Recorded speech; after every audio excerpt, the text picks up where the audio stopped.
The thing about working patrol in rural New York is that isolation becomes your worst enemy long before any criminal does.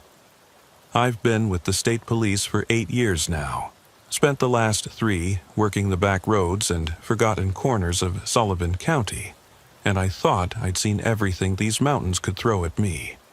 Meth labs and abandoned hunting cabins, domestic violence calls that turned into manhunts through miles of dense forest, missing persons cases where we'd find what was left of them months later, picked clean by the wildlife.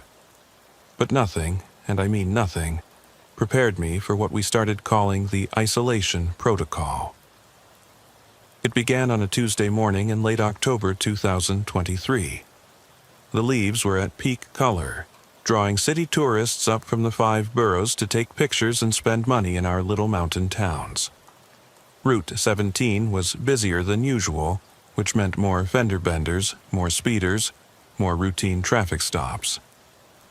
I was working the day shift, covering the stretch of a highway between Liberty and Monticello, when the first call came through my radio.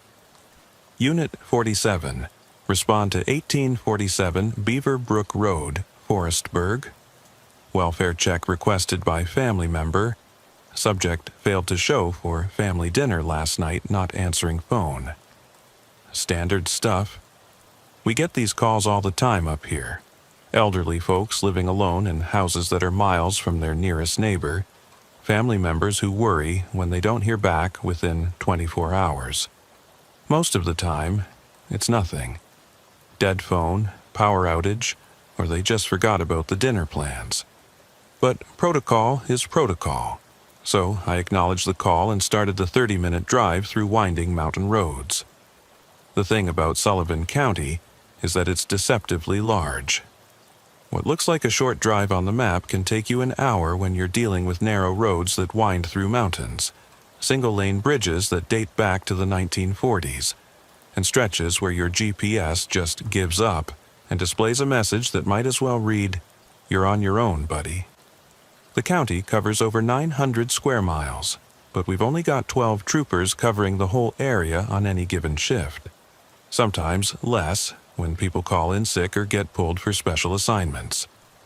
That Tuesday, I was working alone.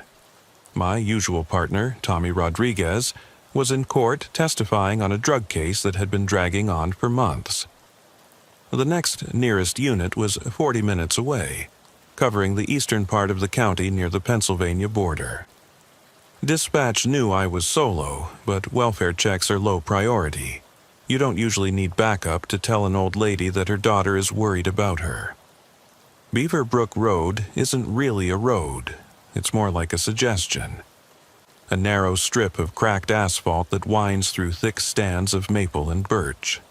Past houses that sit so far back in the trees you can barely see them from the road. Some of these properties haven't been properly surveyed since the 1800s, which means the address numbers are more like rough estimates. You might be looking for number 1847, but you'll pass houses numbered 1834, then 1851, then 1840, like someone just made up the numbers as they went along.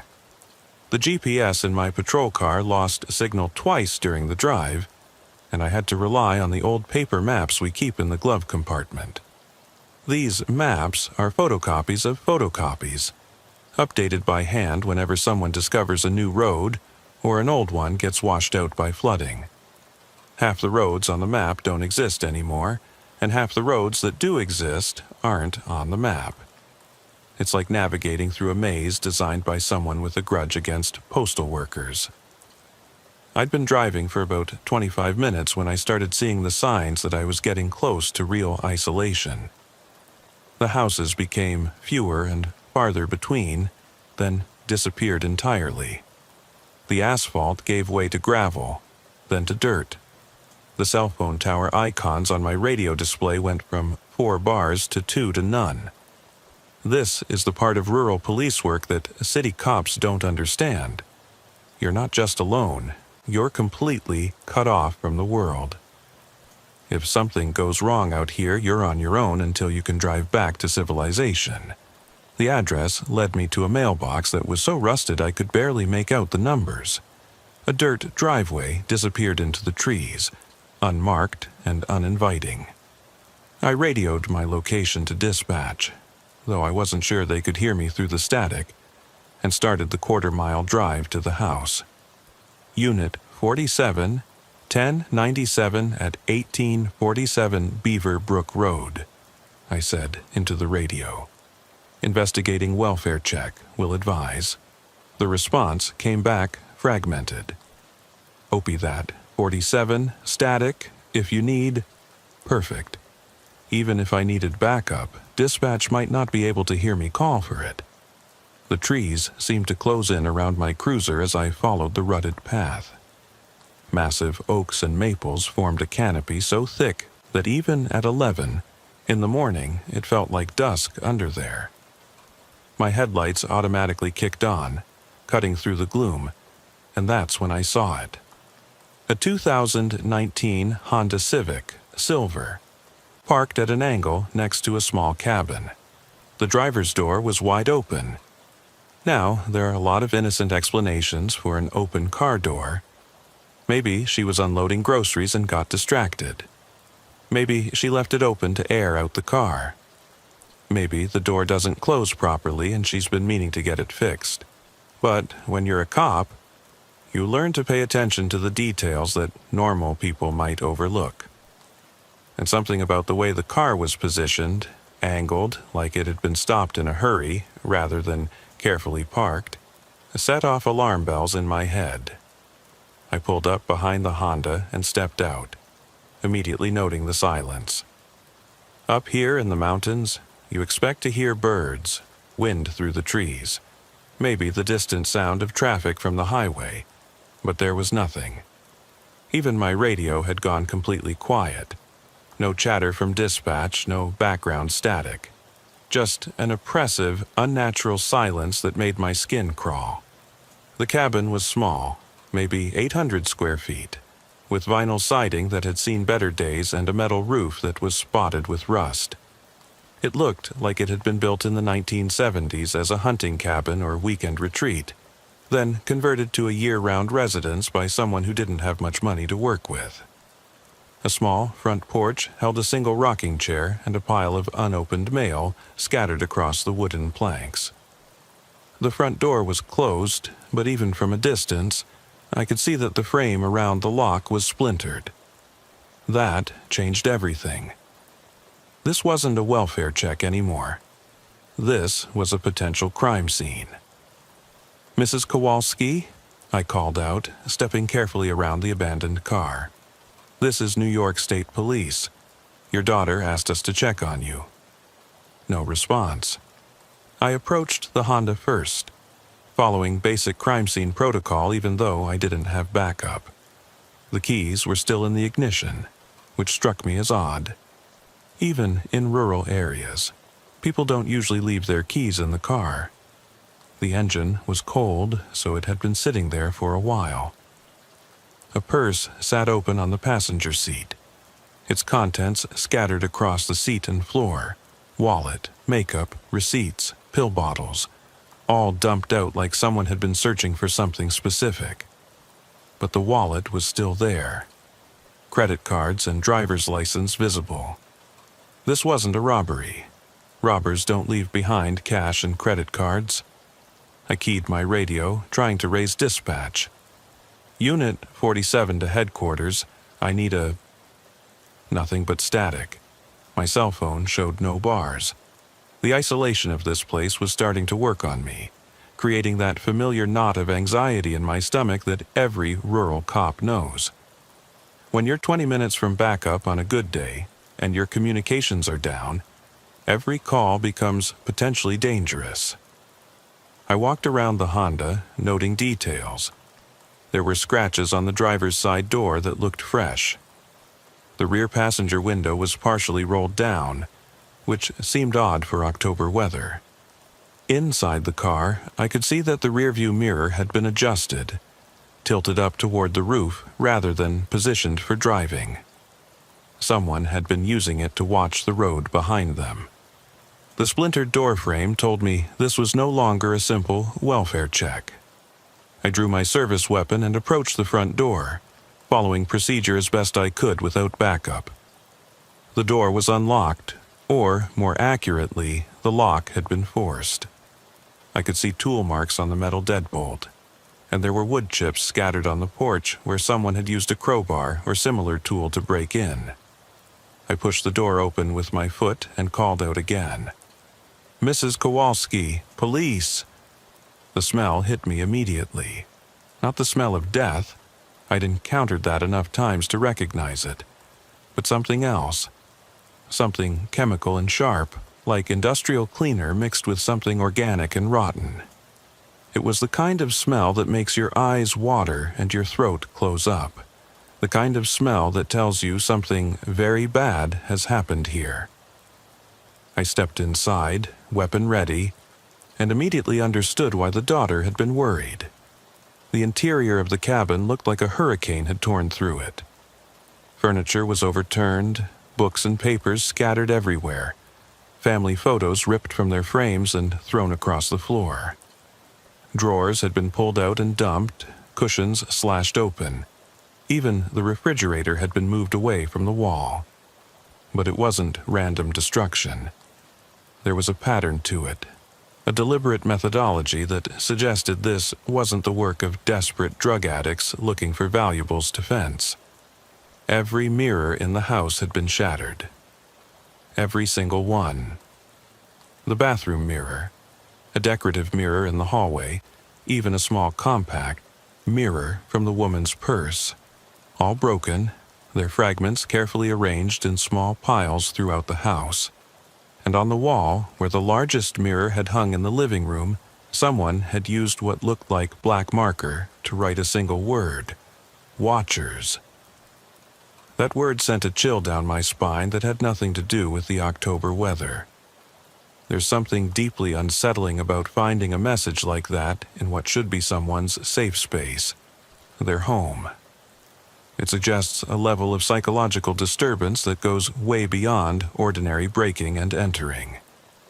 I cleared the cabin room by room, following protocol as best I could while working alone. The kitchen had been torn apart, every cabinet opened, every drawer dumped. Canned goods were scattered across the floor, some of them dented like they'd been thrown against the walls. The stove had been pulled away from the wall, and I could see scratch marks on the floor where it had been dragged. The bathroom was even worse. The medicine cabinet had been ripped off the wall entirely, prescription bottles scattered in the sink and on the floor. The shower curtain had been torn down, and there were dark stains on the tiles that I didn't want to think too hard about. But what really got my attention was the bathtub. It was filled with murky brown water that looked like it had been sitting there for days, and floating on the surface were clumps of what looked like hair. But Mrs. Kowalski wasn't there. What I found instead in the bedroom made my blood run cold. The bed had been stripped, and the mattress had been cut open with something sharp. The stuffing had been pulled out and arranged on the floor in a perfect circle, about 6 feet in diameter. In the center of the circle was a pile of women's clothing, the outfit Mrs. Kowalski had presumably been wearing when she was taken. The clothes were torn and stained with something dark, but they hadn't been cut with any kind of blade. They looked like they'd been shredded by hands, human hands with fingernails, judging by the pattern of the tears. The sight of those shredded clothes in the middle of that circle of mattress stuffing was one of the most disturbing things I'd ever encountered in 8 years of police work. It suggested a level of ritualistic behavior that went far beyond a simple kidnapping or burglary. Someone had taken time to arrange this scene, to create this display. They wanted it to be found, wanted whoever came looking to see exactly what they were capable of. But what really got to me was what I found pinned to the wall above the bed. Dozens of photographs, all showing the same thing. The cabin, taken from the woods around it, at different times and from different angles. Someone had been watching this place for weeks, maybe months. The photos were arranged chronologically, showing the progression of seasons from late summer into fall, documenting Mrs. Kowalski's daily routines with obsessive detail. In some of the photos, I could see Mrs. Kowalski through the windows, cooking dinner, watching television, talking on the phone. The photos were time-stamped, showing a pattern of surveillance that went back at least 2 months. Someone had been out there in the woods, watching her every move, learning her habits, planning whatever this was. But it wasn't just the cabin they'd been watching. Mixed in with the surveillance photos were pictures of other locations around the county. The grocery store where Mrs. Kowalski shopped, the post office where she picked up her mail, the small Methodist church where she attended services every Sunday, even the doctor's office where she went for her monthly checkups. This wasn't random. Someone had mapped out her entire life. The most recent photo made my hands shake. It showed Mrs. Kowalski's silver Honda pulling into the driveway, time-stamped at 6:47 p.m. the previous evening, just about 12 hours earlier. And in the background of the photo, barely visible among the trees, was the outline of a person watching from the woods. The photographer had captured the moment before the abduction, documented it like they were recording a hunting expedition. I tried my radio again, desperate to call this in as a kidnapping and get crime scene techs out here. But the static was getting worse. Whatever was interfering with communications seemed to be getting stronger. The smart thing would have been to drive back toward the highway immediately, get to a spot where I could call for backup and turn this over to detectives. That's when I heard the screaming. It came from somewhere deeper in the woods, distant but clear.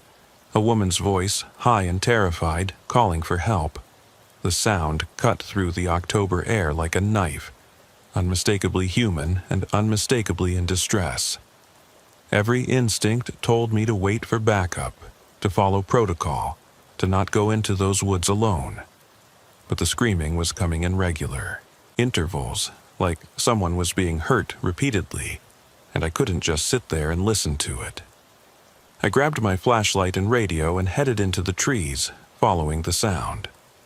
The undergrowth was thick, full of thorns and fallen branches that caught at my uniform and made each step treacherous. This wasn't maintained forest. This was wilderness, the kind of deep woods where people get lost and never found. The canopy overhead was so thick that my flashlight beam seemed weak and ineffective, swallowed up by the darkness. The screaming continued, always seeming to come from just ahead, just out of sight. But there was something strange about it, something that my cop instincts were trying to tell me. The intervals were too regular, too consistent. Real screams of pain or terror don't come at measured intervals like that. They're unpredictable, chaotic. This sounded almost mechanical, like someone playing a recording on a loop. After about 10 minutes of fighting through the brush, I came to a small clearing. In the center of it was something that shouldn't have been there, an old root cellar, the kind that families used to build to store vegetables through the winter. But this one had been modified. The wooden door had been replaced with something that looked like steel, and there were fresh scratches in the dirt around the entrance, as if someone had been dragged there. The screaming was coming from inside, but now that I was closer, I could tell it wasn't right. It was too clear, too consistent. Someone was playing a recording through speakers hidden in the root cellar. But why? What was the point of luring me out here with fake screams? I approached the cellar door carefully, weapon drawn, trying to figure out what I was walking into. That's when I noticed the other sounds, real sounds, coming from inside the cellar. Whimpering, crying. Someone was actually in there. Someone real, someone who needed help. "Mrs. Kowalski?" I called out, staying well back from the door. "This is the police. Can you hear me?" The recorded screaming stopped abruptly, like someone had hit a switch. The sudden silence was almost more unsettling than the noise had been. Then I heard a voice, Weak and hoarse, but definitely human. "Help me," the voice called out. "Please, someone help me." I tried the door and found it secured with a heavy padlock that looked new. The metal was scratched and dented, as if someone had tried to break it from the inside. But there was something else. A wire running from the lock into the ground, disappearing into the dirt like it was connected to something underground. "Ma'am, I'm going to get you out of there," I called through the door. "Just hold on." That's when I heard her voice, clearer now. "He's coming back. He said he's coming back tonight with the others. Don't let him take me again." Others? What others? I tried my radio one more time, but the static was so bad it was useless. I needed tools to break that lock, and I needed backup. But I also couldn't leave her there, not knowing when this maniac might return. And what had she meant by others? "Ma'am, my name is Officer Rivera," I called through the door. "Can you tell me your name?" "I'm Helen Kowalski. They took me from my house last night. There are others here, other women. He keeps us in different places." The implications of what she was telling me hit like a freight train. This wasn't a single kidnapping. This was part of something bigger, more organized. Someone was collecting women from isolated rural homes, storing them in underground prisons scattered throughout the county. "How many others?" I asked. "I don't know. 3, maybe 4. He moves us around so we can't help each other escape. Says it's more efficient this way." Efficient? Jesus Christ, this psychopath was treating kidnapping like a business operation. "Mrs. Kowalski, I'm going to get help," I told her. "I'll be back in 20 minutes with people and tools. Just hang on." "Don't leave me," she pleaded. "What if he comes back while you're gone?" It was an agonizing decision. Every minute I stayed here was a minute I couldn't call for backup. But every minute I was gone was a minute she'd be alone and terrified, wondering if her captor was coming back to move her again, or worse. I made the call that probably saved her life. I stayed. Instead of driving back for help, I started looking for another way into the root cellar. These old structures usually had ventilation shafts or secondary entrances, especially if they'd been modified for long-term storage. It took me 15 minutes of searching, but I found what I was looking for: a metal grate set into the ground about 20 feet from the main entrance, partially hidden under fallen leaves. The grate was secured with a smaller padlock, one I might be able to break with the tools in my patrol car. I ran back through the woods, gathered everything that might be useful: tire iron, emergency toolkit, even the jack handle, and returned to the grate. It took me another 10 minutes of careful work, but I managed to break the smaller lock without making too much noise. The grate opened onto a narrow shaft that dropped down into darkness. I could hear Mrs. Kowalski somewhere below, still talking to herself to stay calm. "Mrs. Kowalski, I'm coming down," I called softly. I found another way in. The shaft was barely wide enough for my shoulders, and I had to lower myself down using my flashlight to guide the way. The drop was about 8 feet into what had once been a root cellar but had been converted into something much more sinister. The space was larger than I'd expected, maybe 12 feet square, with concrete walls that looked like they'd been poured recently. This wasn't some abandoned structure. Someone had put time and money into making this place. There were electric lights wired into the ceiling, running off what looked like a car battery. A bucket in the corner served as a makeshift toilet. Blankets were piled in another corner, and I could see restraints, chains and handcuffs, attached to rings that had been bolted into the walls. Mrs. Kowalski was huddled in the far corner, and she looked like she'd been through hell. She was probably in her 60s, gray-haired and normally well-groomed. But now she was dirty and disheveled, wearing the same clothes she'd been kidnapped in. She had a chain around her ankle that was attached to the wall, giving her maybe 6 feet of movement in any direction. But what really struck me was her eyes. She wasn't broken. She was angry. Terrified, yes, but furious about what had been done to her. She was a fighter, and that had probably kept her alive. "Are you hurt?" I asked, checking her over quickly while I worked on the chain around her ankle. "Bruised, but nothing serious," she said. "He's been careful not to damage the merchandise." Merchandise. The way she said it made my skin crawl. "Mrs. Kowalski, I need you to tell me everything you can about who did this and where the other women might be." While I worked on her restraints with my emergency tools, she told me a story that still gives me nightmares. Her captor was someone who knew law enforcement procedures, someone who understood patrol patterns and response times. He'd been watching her for months, learning her routines, waiting for the perfect opportunity. He'd taken her during what he called the window, the time between the evening patrol and the overnight shift change, when response times in rural areas are at their longest. He knew exactly how long it would take for someone to find her missing, and how long it would take for police to respond to her isolated location. But the worst part was what he'd told her about his other victims. He'd been operating for at least a year, taking women from isolated rural homes across multiple counties. He had a network of underground holding facilities, moving his victims between them to prevent escape and avoid detection. And he wasn't working alone.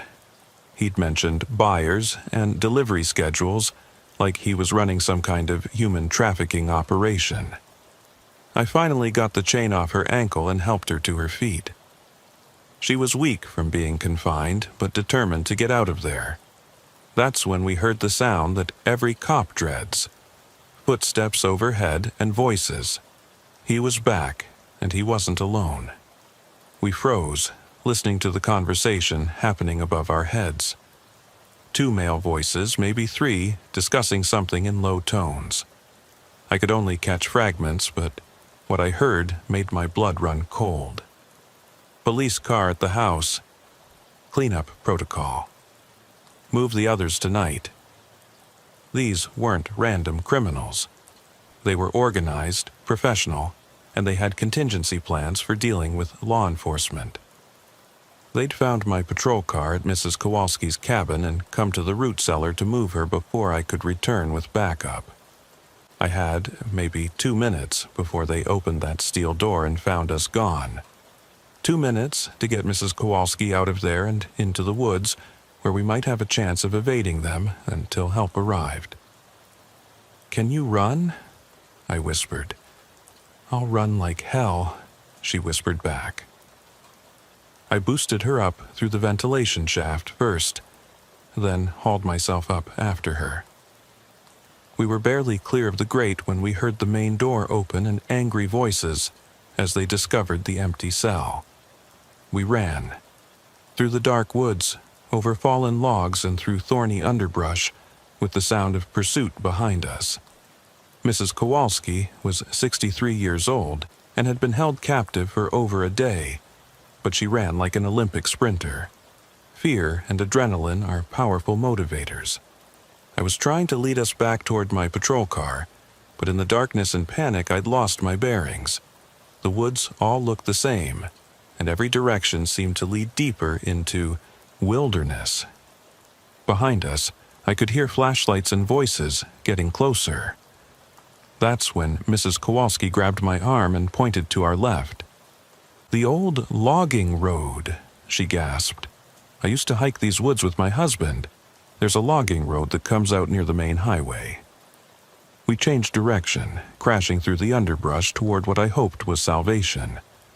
The logging road, when we found it, was barely more than 2 tire ruts through the forest, but it was a path that led somewhere other than deeper into the woods.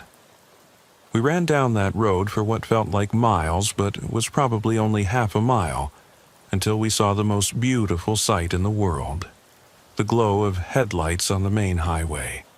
I'd never been so happy to see traffic in my life.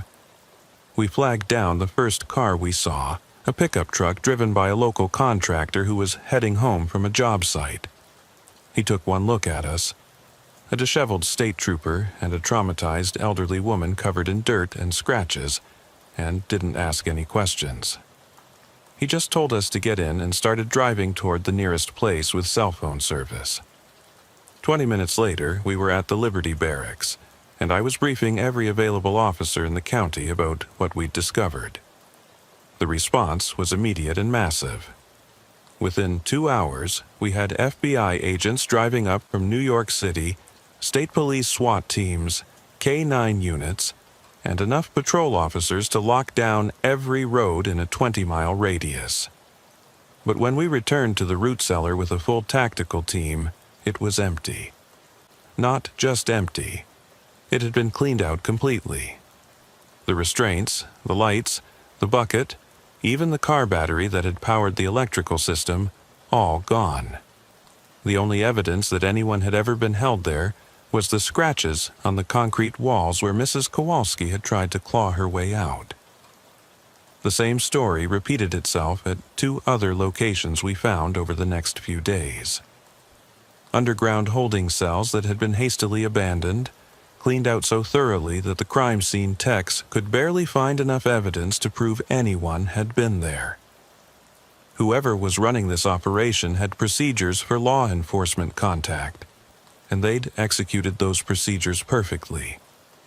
What we did find, scattered around the areas where the cells had been located, told a chilling story.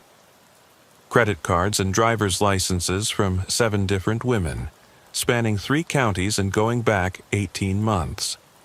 Cell phones that had been smashed and scattered.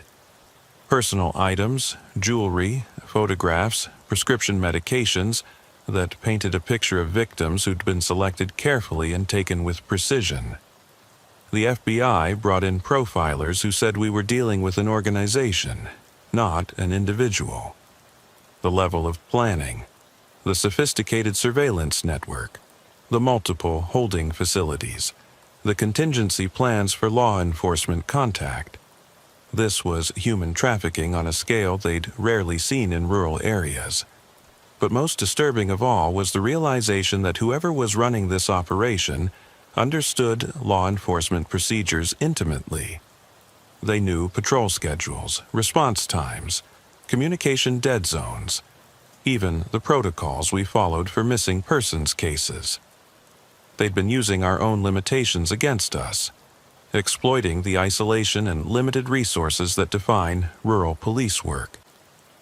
The investigation that followed consumed 6 months of my life and the lives of every other law enforcement officer in the region.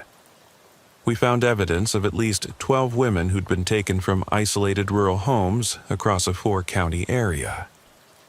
Most of them were elderly, living alone, with limited family contact, the kind of people who might not be missed for days or weeks. We never found most of those women. What we did find, in a series of shallow graves in state forest land, were the remains of 3 victims who'd apparently been killed when they became too difficult to handle or transport. The autopsy reports are classified, but I can tell you that these women died hard. The case broke open 6 weeks after Mrs. Kowalski's rescue, and it broke in the most unexpected way possible. One of the FBI agents working the case got a call from a colleague in the Bureau's Financial Crimes Division. They'd been investigating a money laundering operation that moved cash through rural banks in upstate New York, and they'd found something interesting in the financial records.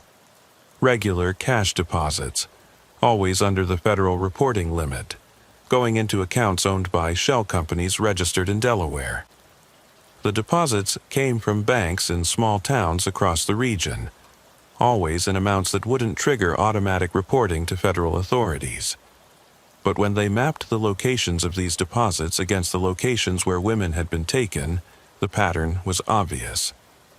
Someone was being paid for these kidnappings, and they were laundering the money through a sophisticated network of fake businesses and rural banks. This wasn't just human trafficking. It was a business operation that had been running for years. Following the money led us to a network of people who'd been involved in the trafficking operation at different levels. low-level associates who scouted potential victims and provided surveillance, middle-level operatives who handled the actual kidnappings and maintained the holding facilities, and somewhere at the top, people who managed the business side of the operation and interfaced with the buyers. But we never caught the people at the top. By the time we started making arrests, the operation had been shut down, and the key players had disappeared. We got enough evidence to prosecute 12 people on various charges related to kidnapping, human trafficking, and money laundering. But the masterminds behind the operation vanished like smoke. The trials were a media circus that painted our entire region as a hotbed of human trafficking and police incompetence. Defense attorneys argued that their clients were just small-time criminals who'd been manipulated by mysterious figures they'd never actually met. Prosecutors countered that organized crime doesn't excuse individual participation in kidnapping and murder. In the end, most of the defendants took plea deals and got sentenced to between 10 and 25 years in federal prison. A few went to trial and got life sentences, but none of them could or would tell us who'd been running the operation. Mrs. Kowalski survived, physically at least. She testified at every trial, facing down the people who'd participated in her kidnapping with a courage that still amazes me. But the psychological trauma of being held captive for 36 hours, knowing that other women were being held in similar conditions, never really left her. She moved to Florida to live with her daughter 6 months after the trials ended, but I heard through the grapevine that she never really recovered from the experience. Can't say I blame her. As for me, I stayed with the state police for another 2 years before transferring to a different county. Not because I was forced to, but because I couldn't handle the isolation anymore. Every time I got a call to check on someone in a remote location, every time my radio went silent in a dead zone, every time I had to approach an abandoned building alone, I found myself wondering if there was another trafficking network out there. Another group of predators using the limitations of rural law enforcement against itself. The thing about the isolation protocol case is that it changed how I think about rural police work fundamentally. Before this happened, I thought the biggest dangers we faced were drunk drivers, domestic violence, and the occasional drug dealer who thought he could hide in the woods. Simple criminals doing simple crimes for simple reasons. But this case taught me that rural areas aren't immune to sophisticated organized crime. They're actually perfect for it. The isolation that makes these places peaceful and attractive to people who want to get away from urban problems also makes them ideal hunting grounds for predators who understand how to exploit that isolation. Think about it. If you wanted to kidnap someone and hold them captive, would you do it in Manhattan, where there are police everywhere and neighbors who might hear screams? Or would you do it in a place where the nearest neighbor is half a mile away, where police response times are measured in tens of minutes instead of seconds, and where communication systems are unreliable?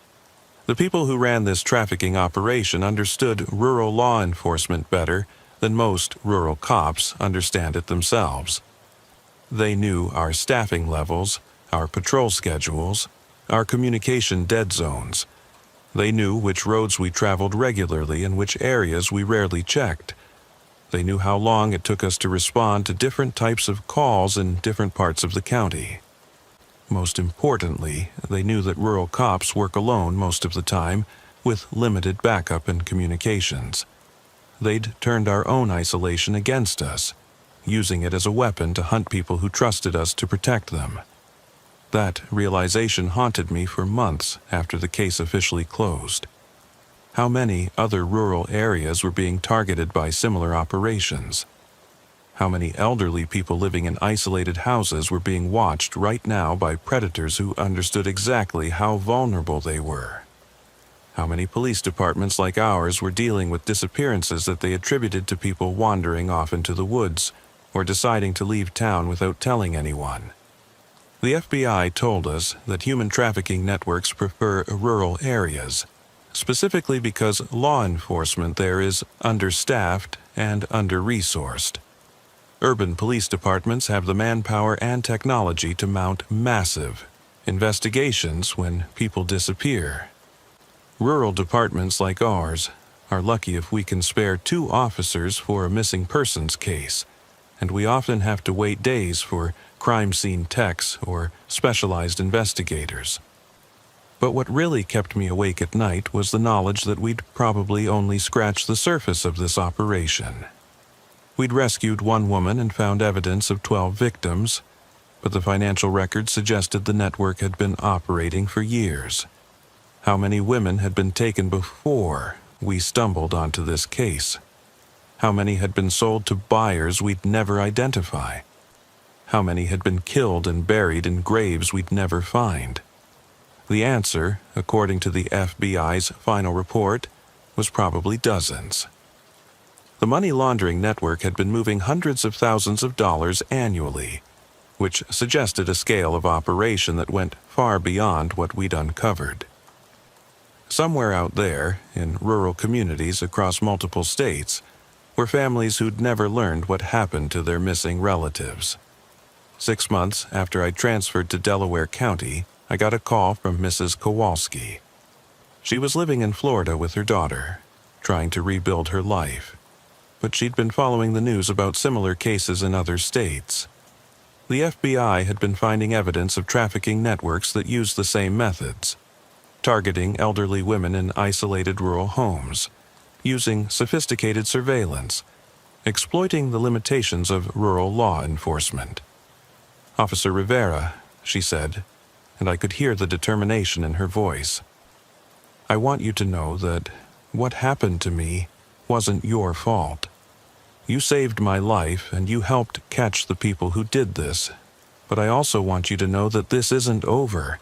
There are other networks out there, other women who need help." She was right.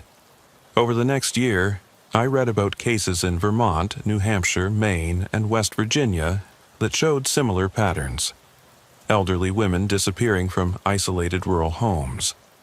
Evidence of sophisticated surveillance. Underground holding facilities that were hastily abandoned when law enforcement got too close. Money laundering networks that moved cash through rural banks. The isolation protocol wasn't just one case. It was a pattern of organized crime that had been operating across rural America for years, hidden in plain sight by the very isolation that made these communities attractive places to live. The more I learned about similar cases, the more I realized that we'd been fighting the wrong war.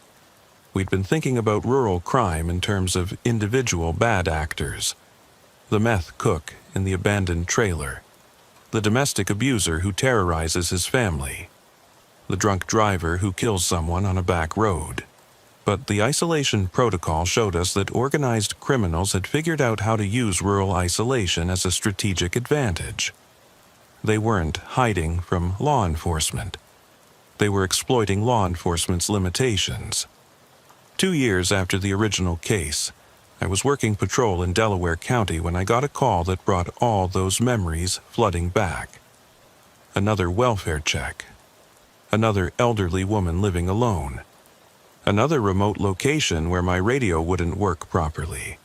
But this time, I knew what to look for. The call came in on a Thursday morning in November 2025.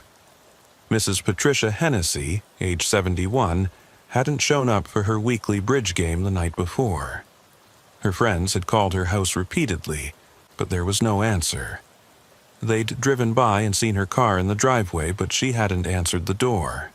The caller, Mrs. Hennessy's bridge partner, said this was completely out of character. Patricia was obsessively punctual and never missed their weekly game. The address was on Hollow Road, about 20 miles south of Delhi, in an area I'd never patrolled before. According to the map, it was a dead-end road that wound through state forest land, with maybe half a dozen houses scattered along its length. The kind of place where people went to get away from everything, including, potentially, law enforcement oversight. This time, I didn't go alone. I called for backup before I even left the station, and I made sure dispatch knew exactly where I was going and when I expected to be back. I also brought equipment that we hadn't had during the Kowalski case, a portable radio repeater that could boost my signal, and a GPS tracker that would let headquarters know my exact location even if I couldn't communicate verbally. The drive to Hollow Road took me through some of the most isolated country in Delaware County. Miles of state forest with no houses, no businesses, no signs of human habitation except for the occasional hunting cabin tucked back in the trees.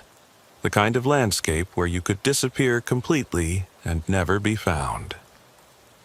My backup, Officer Janet Walsh, met me at the intersection of Hollow Road and State Route 28. Janet had been with the department for 15 years and had heard about the Kowalski case from other officers. She understood why I'd requested backup for what should have been a routine welfare check. "What's your gut telling you about this one?" she asked as we compared notes about the call. "My gut's been wrong before," I said. "But something about the timing bothers me. Why call the police instead of just driving over to check on her themselves? These bridge players have been friends for 20 years. They know where she keeps her spare key." We drove down Hollow Road together, Janet following about 100 yards behind my patrol car. The road wound through dense forest for about 3 miles before we started seeing houses. Big, expensive-looking places set far back from the road, the kind of retreats that wealthy city people buy as weekend getaways. Mrs. Hennessy's house was the last one on the road, sitting at the end of a half-mile gravel driveway that disappeared into a grove of pine trees. A newish Toyota Camry was parked in front of a 2-story colonial that looked like it had been built in the last 10 years. Everything looked normal. No signs of forced entry, no evidence of a struggle. But there was something wrong with the scene, something that took me a moment to identify. The house was too perfect. The lawn was immaculately maintained. The driveway was recently graded. Even the mailbox looked like it had been painted within the last month. But there were no personal touches, no garden decorations, no seasonal wreaths, no signs that an elderly woman actually lived there. Janet and I approached the house together, following the protocols we developed after the Kowalski case. One officer takes the front door, the other covers the back. Both officers maintain radio contact with dispatch at all times. No one enters the house alone. I knocked on the front door and called out, "Mrs. Hennessy, this is the Delaware County Sheriff's Office. Your friends asked us to check on you." No response. Janet radioed from the back of the house that all the windows were covered with heavy curtains and she couldn't see inside. The back door was locked, and there were no signs of disturbance. "Mrs. Hennessy, we're going to come inside to make sure you're okay," I called through the front door. "If you can hear me, please respond." Still nothing. I tried the door and found it unlocked, which immediately set off alarm bells. People who live alone in isolated areas don't leave their doors unlocked, especially elderly women who've lived through enough decades to understand how dangerous the world can be. Janet and I entered the house together, weapons drawn, clearing each room systematically. What we found inside made my skin crawl with recognition. The house was staged. That's the only way I can describe it. It looked like a model home that had been decorated by someone who'd never actually lived in a house. The furniture was expensive but impersonal. The kitchen was stocked with food, but it was all generic brands arranged in neat rows like a grocery store display. There were family photos on the mantelpiece, but they looked like stock photos that came with the frames. Most telling of all, there was no evidence that anyone had been living there recently. No dirty dishes in the sink, no personal items scattered around, no indentations in the furniture cushions. The bed was made with military precision, and the bathroom looked like it had been cleaned with a toothbrush. "This isn't right," Janet said, voicing what we were both thinking. This isn't someone's home. This is a set. We found the real evidence in the basement, hidden behind a false wall that was almost invisible unless you knew what to look for. We discovered a sophisticated surveillance center. Multiple computer monitors showed feeds from hidden cameras scattered throughout the house and the surrounding woods. Professional-grade recording equipment was set up to capture audio and video from every room. And on a table in the center of the room was a collection of personal items that definitely didn't belong to Patricia Hennessy. Driver's licenses from 4 different women, all elderly, all from isolated rural addresses in different counties. Credit cards, cell phones, prescription medications, and jewelry that looked like it had been taken from victims rather than purchased. Most disturbing of all was a detailed map of the region with dozens of houses marked with colored pins.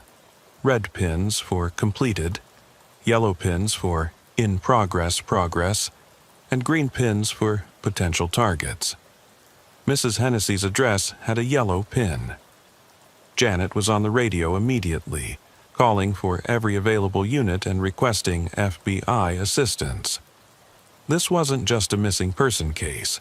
We'd stumbled onto what looked like the command center for another trafficking operation, one that had been operating right under our noses. While Janet coordinated the response, I studied the map more carefully. The pattern was disturbingly familiar. All the marked houses were in rural areas, isolated from neighbors, with elderly residents who lived alone. The completed pins were scattered across 5 counties, representing what I assumed were successful kidnappings. The potential target pins showed dozens of other houses that matched the same profile. But what really caught my attention was a notation in the margin of the map. Isolation Protocol, Phase 2. Phase 2. That meant the original trafficking network hadn't been destroyed. It had evolved. They'd learned from their mistakes in Sullivan County and developed new methods, new procedures, new ways to exploit rural isolation. The basement surveillance center told the story of those new methods. Instead of conducting lengthy surveillance from the woods around target houses, they'd started using temporary safe houses like this one. They'd rent or buy houses near their intended targets, set up surveillance equipment, and create the appearance of normal residents while they planned their operations. The fake Mrs. Hennessy setup was brilliant in its simplicity. They'd created a fictional elderly woman, complete with a driver's license and credit cards, and established her as a resident of Hollow Road. The bridge game story was probably fabricated, a way to create a plausible reason for someone to request a welfare check, which would bring law enforcement to the house where they could be observed and studied. We'd been set up. Someone had been watching our response to this call, learning our procedures, timing our arrival, studying how we handled a potential missing person case in an isolated area. They were gathering intelligence for future operations. The realization that we'd walked into a trap made my hands shake as I continued examining the surveillance equipment. Hidden cameras throughout the house had been recording our every move since we'd arrived. Someone, somewhere, was watching us right now, documenting our methods and procedures for future reference. "Janet," I called out. "We need to get out of here, now." She looked up from her radio. "What's wrong?" "We're being recorded. This whole thing is a setup to study law enforcement response." We evacuated the house immediately and established a perimeter while we waited for the tactical teams and FBI agents to arrive. Within 2 hours, we had enough law enforcement personnel on scene to secure a city block, but by then it was too late to catch whoever had been running the surveillance operation. The house had been rigged with remote monitoring systems that allowed the operators to watch their surveillance feeds from anywhere with an internet connection. As soon as we'd discovered the basement room, they'd known their operation was blown. By the time the FBI's technical team traced the network connections, the remote monitoring systems had been shut down and wiped clean. but they'd left behind enough evidence to confirm our worst fears. This wasn't just a continuation of the Sullivan County trafficking network. It was an expansion. The documents we found suggested they were operating in at least 8 counties across 3 states, using the same methods that had proven so effective in rural areas. The fake identification documents were sophisticated enough to fool casual inspection, which meant they could establish temporary residence in target areas without arousing suspicion. The surveillance equipment was military grade, probably purchased through shell companies or stolen from government suppliers. And the operational planning documents showed a level of tactical sophistication that suggested involvement by people with military or law enforcement training. Most disturbing of all was what we found on the computers before the FBI technical team could fully analyze them. Partial records of what appeared to be an auction system, where potential buyers could bid on specific types of victims: age, physical characteristics, health status, family situation, all documented in clinical detail like they were selling livestock. The investigation that followed was even more extensive than the original Sullivan County case. Federal agencies got involved from multiple departments: FBI, Homeland Security, DEA, ATF, even the IRS Financial Crimes Division. The scope of the trafficking network was far larger than anyone had imagined. But once again, the masterminds behind the operation stayed one step ahead of law enforcement. By the time we started making arrests, the key players had disappeared, and the organizational structure had been dismantled. We caught some of the lower-level operatives, but the people running the business had vanished like ghosts. The trials that followed revealed the true scope of what we'd been dealing with. The network had been responsible for the disappearances of at least 30 women across multiple states over a 3-year period.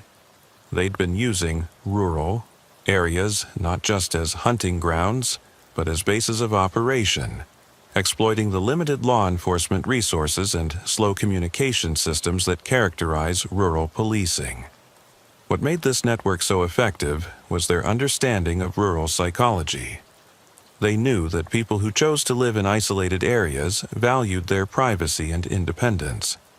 They were less likely to report suspicious activity, less likely to call police for minor concerns, less likely to maintain close contact with neighbors who might notice when something was wrong.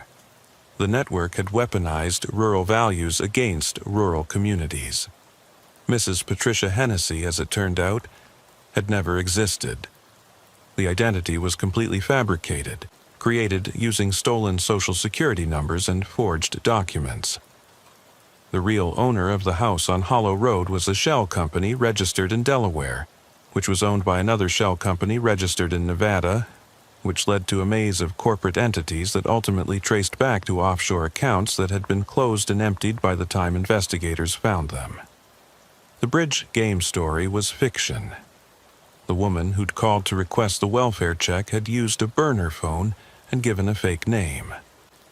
She was probably one of the network's spotters, whose job was to create plausible reasons for law enforcement to visit surveillance houses so their response procedures could be studied and documented. It was a level of sophistication that would have been impressive if it hadn't been used for such evil purposes. The aftermath of the Hollow Road case changed my perspective on rural policing permanently. I'd always thought of myself as a small-town cop dealing with small-town problems, but these cases taught me that rural areas are connected to criminal networks that span multiple states and countries. The isolation that defines rural life has become a strategic resource for organized criminals who understand how to exploit it. Today, I work as a training instructor for the New York State Police, teaching courses on rural law enforcement tactics and organized crime recognition. Part of my job is helping rural officers understand that they're not just dealing with local problems anymore. They're on the front lines of a war against sophisticated criminal networks that use rural isolation as a weapon. The isolation protocol cases taught us that rural policing needs to evolve to meet new threats. We've developed new procedures for welfare checks in isolated areas, new communication protocols that don't rely solely on radio systems, new partnerships with federal agencies that can provide resources and expertise that small rural departments can't afford. But most importantly, we've learned to recognize the signs that a criminal operation is more sophisticated than it initially appears. The too perfect crime scenes, the surveillance equipment that shouldn't be there, the patterns of disappearances that seem random but follow predictable methodologies. Mrs. Helen Kowalski still calls me every few months to check in and share information about similar cases she's read about in other states. She's become an unofficial advocate for missing persons cases involving elderly rural residents, working with families and law enforcement agencies to ensure that these crimes don't get overlooked or attributed to natural causes. She's also become something of an expert on recognizing the signs of trafficking operations. Her experience as a victim gave her insights that law enforcement training can't provide, and she's helped identify patterns in several other cases that might have been missed otherwise. Officer Rivera, she told me during our most recent conversation, I want you to remember something important. What happened to me wasn't just about one psychopath with a plan. It was about a system, a business that treated human beings like products to be harvested and sold. And that business model is still out there, still operating, still evolving. She's right. The latest intelligence from federal agencies suggests that human trafficking networks have continued to evolve their methods, using advancing technology and increasingly sophisticated understanding of rural law enforcement limitations to stay ahead of investigators. They've learned from their failures in Sullivan County and Delaware County. They've developed new ways to conduct surveillance, new methods for establishing temporary bases of operation, new techniques for avoiding detection by law enforcement. Most importantly, they've learned to operate across wider geographic areas, making it harder for local and state agencies to recognize patterns and coordinate responses. The isolation that once protected rural communities from urban crime has become the very thing that makes them vulnerable to new forms of organized criminal activity. And the police officers who work these areas, officers like me, like Janet Walsh, like hundreds of others across rural America, are often the only thing standing between potential victims and predators who've turned rural geography into a hunting ground. Every time I respond to a welfare check now, every time I drive down a back road to investigate a suspicious activity report, every time my radio goes silent in a communication dead zone, I remember the lessons of the isolation protocol. I remember that isolation can be a weapon, that sophisticated criminals understand rural law enforcement better than we understand ourselves, and that the peaceful countryside can hide horrors that would be impossible in more populated areas. But I also remember Mrs. Kowalski's courage, her determination to fight back against people who tried to reduce her to merchandise. I remember that rural communities, when they understand the threats they face, can be incredibly resilient and protective of their own. And I remember that every small-town cop who learns to recognize these patterns, every rural community that develops better communication and support networks, every family that takes appropriate precautions without giving up their rural lifestyle, makes it a little bit harder for predators to operate. The isolation protocol was never just about one trafficking network or one series of kidnappings.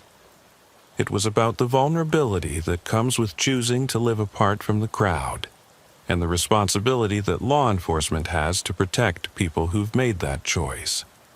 It was about understanding that isolation can be both a blessing and a curse, depending on who's exploiting it and why.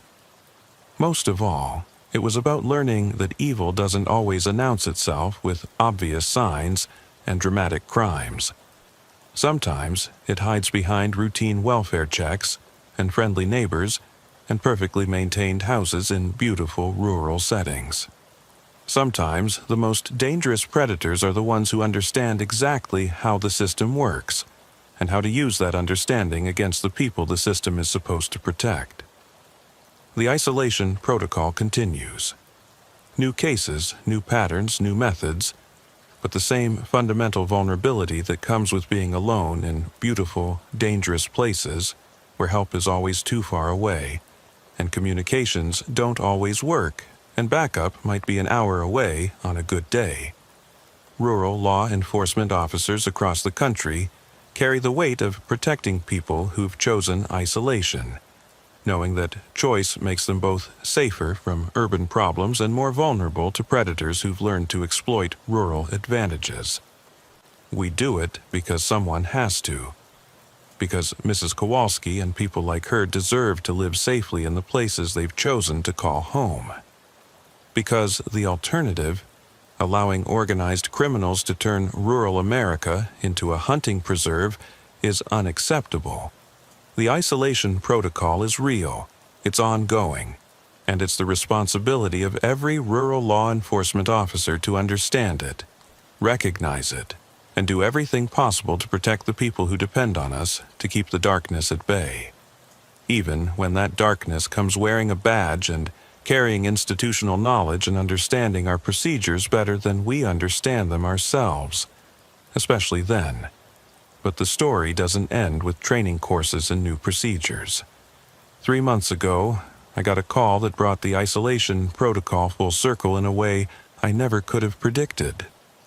I was at the academy teaching a class on rural crime scene management when my cell phone rang. The caller ID showed a Delaware County number I didn't recognize, but something about the urgency of the ringtone made me step out of the classroom to answer it. Officer Rivera, this is dispatch in Delhi. We've got a situation that command thinks you need to know about. The voice belonged to Sarah Chen, a dispatcher I'd worked with for years before transferring to the academy. Sarah didn't call unless something was seriously wrong. What's going on, Sarah? We've got a missing person case that's showing some of the patterns you've been training us to watch for.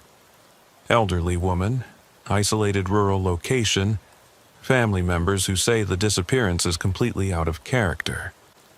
But there's something else, something that makes command think this might be connected to your old cases. She paused, and I could hear the stress in her voice. The missing woman is Mrs. Eleanor Hartley. She's the widow of Sergeant Mike Hartley. The name hit me like a physical blow. Mike Hartley, the corrupt state police sergeant who'd been running the trafficking operation in Sullivan County, the man I'd killed in that hunting lodge 3 years ago. I'd known he was married, but I'd never met his wife.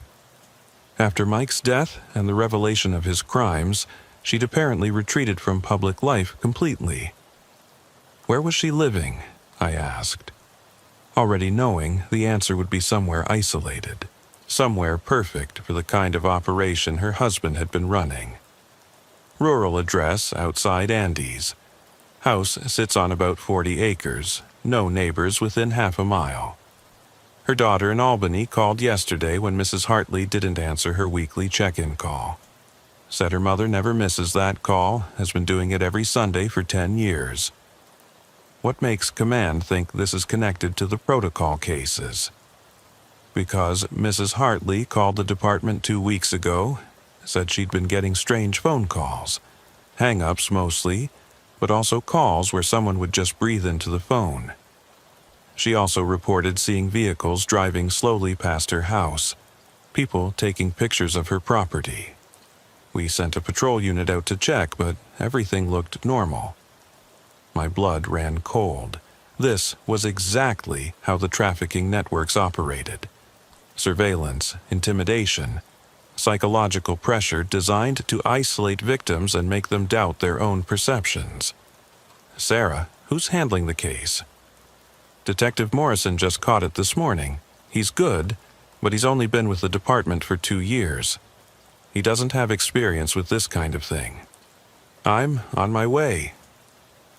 The drive from the academy to Delaware County took me through familiar territory, but this time I was seeing it through different eyes. Every isolated house, every stretch of road without cell coverage, every area where backup would be 20 minutes away, all of it looked like potential hunting grounds for predators who understood how to exploit rural vulnerabilities.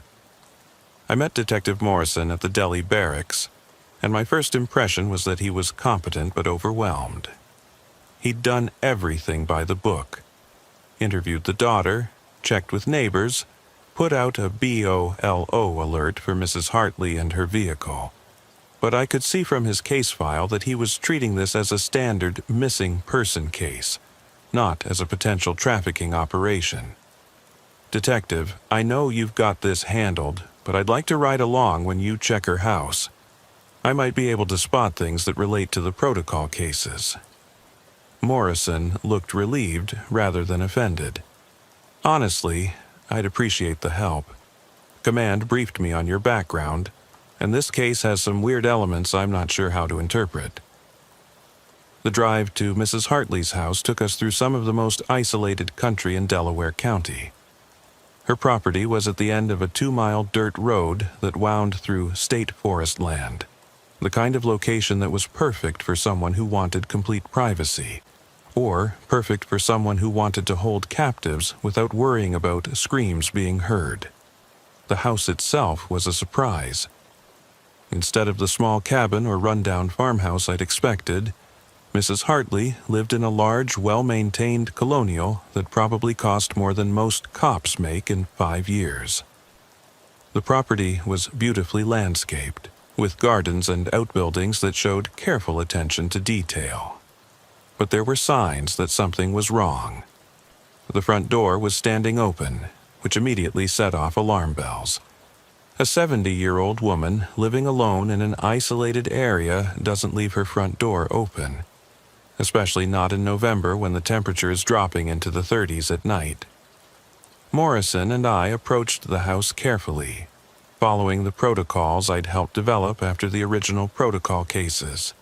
We could see Mrs. Hartley's car, a late-model Subaru Outback, parked in the driveway, but there was no sign of her. "Mrs. Hartley," I called out from the front porch. "This is the police. Your daughter asked us to check on you." No response.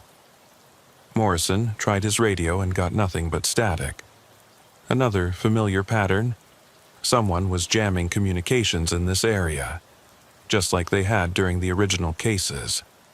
We entered the house together, weapons drawn, clearing each room methodically. What we found inside told a story that was both familiar and terrifying. The house had been searched, but not by amateurs. Whoever had been here knew exactly what they were looking for and how to find it, without leaving obvious signs of forced entry. Drawers had been opened and contents examined, but then carefully replaced. Furniture had been moved to check for hiding places, but then positioned to look undisturbed. But there were signs for those who knew how to read them. Dust patterns on surfaces showed where items had been moved and replaced. Picture frames were hanging slightly crooked, suggesting they'd been removed to check for hidden safes. Even the refrigerator had been pulled away from the wall and then pushed back, leaving barely visible scuff marks on the floor. They were looking for something specific, I told Morrison. This isn't a random burglary. Someone came here with a purpose. What that purpose was became clear when we found Mrs. Hartley's home office. Her computer was gone, but the thieves had left behind something more valuable than any electronic device. A handwritten journal that had been hidden behind a false back in one of the desk drawers. Mrs. Hartley had been documenting everything. For 3 years, since her husband's death and the revelation of his crimes, she'd been investigating the trafficking network he'd been part of. The journal contained detailed notes about bank accounts, property purchases, vehicle registrations, and communications that suggested the network hadn't been destroyed. It had just gone deeper underground. But most damning of all were the entries from the past 6 months. Mrs. Hartley had apparently been contacted by someone who claimed to have information about other victims of her husband's trafficking operation. someone who wanted to meet with her to share evidence that could help identify the people who'd been running the network from behind the scenes. The journal entries showed that Mrs. Hartley had been cautious at first, suspicious that the contact might be another trap. But over time, the person had gained her trust by providing details about her husband's crimes that only someone with inside knowledge could have known. The final entry, dated 4 days before her disappearance, was chilling. He wants to meet tomorrow night at the old quarry on Beaver Kill Road. Says he has photographs and documents that prove who really ran the operation Mike was part of. Says there are people in positions of authority who helped cover up the trafficking network, and that Mike was just a middle manager in something much larger. I know this could be dangerous, but I need to know the truth about what my husband was involved in. If something happens to me, I've hidden copies of all my research where the police will find them. Eleanor Hartley, November 15th, 2025. Morrison and I looked at each other, both thinking the same thing. Mrs. Hartley hadn't just been kidnapped. She'd been lured into a trap by someone who'd spent months gaining her trust. Someone who knew about her husband's crimes in detail and had used that knowledge to manipulate her into a vulnerable position. "We need to check that quarry," Morrison said. "And we need backup," I replied. "Lots of backup." The Beaver Kill Quarry was about 10 miles from Mrs. Hartley's house, down a series of increasingly isolated roads that would have made the perfect location for an ambush. The quarry itself had been abandoned for decades, leaving behind a deep water-filled pit surrounded by steep rock walls and accessible only by a single narrow access road. We didn't go in alone. Morrison called for every available unit in the county, and I used my academy contacts to get FBI involvement from the start. By the time we approached the quarry, we had 12 officers, 2 FBI agents, and a tactical team that could handle anything short of a full-scale military assault. What we found at the quarry was both more and less than we'd expected. Mrs. Hartley's Subaru was there, parked at the edge of the access road about 50 yards from the quarry pit. The driver's door was open, and her purse was on the ground beside the car, its contents scattered like she'd been grabbed while trying to get something out of it. But Mrs. Hartley herself was nowhere to be found. What we did find, hidden in the woods around the quarry, was evidence of a sophisticated surveillance operation. Hidden cameras had been positioned to monitor the access road and the area around the quarry pit. Wireless transmitters had been set up to relay video feeds to a remote monitoring station. And buried under camouflaged tarps were supplies that suggested someone had been planning to use this location for an extended operation. The FBI technical team found something even more disturbing when they analyzed the surveillance equipment. The cameras had been recording for weeks, documenting every vehicle that had come to the quarry and every person who had visited the area. But most of the recorded footage showed law enforcement vehicles, patrol cars conducting area checks, detectives investigating other cases, even training exercises conducted by the tactical team. Someone had been studying our procedures, our response times, our methods of operation.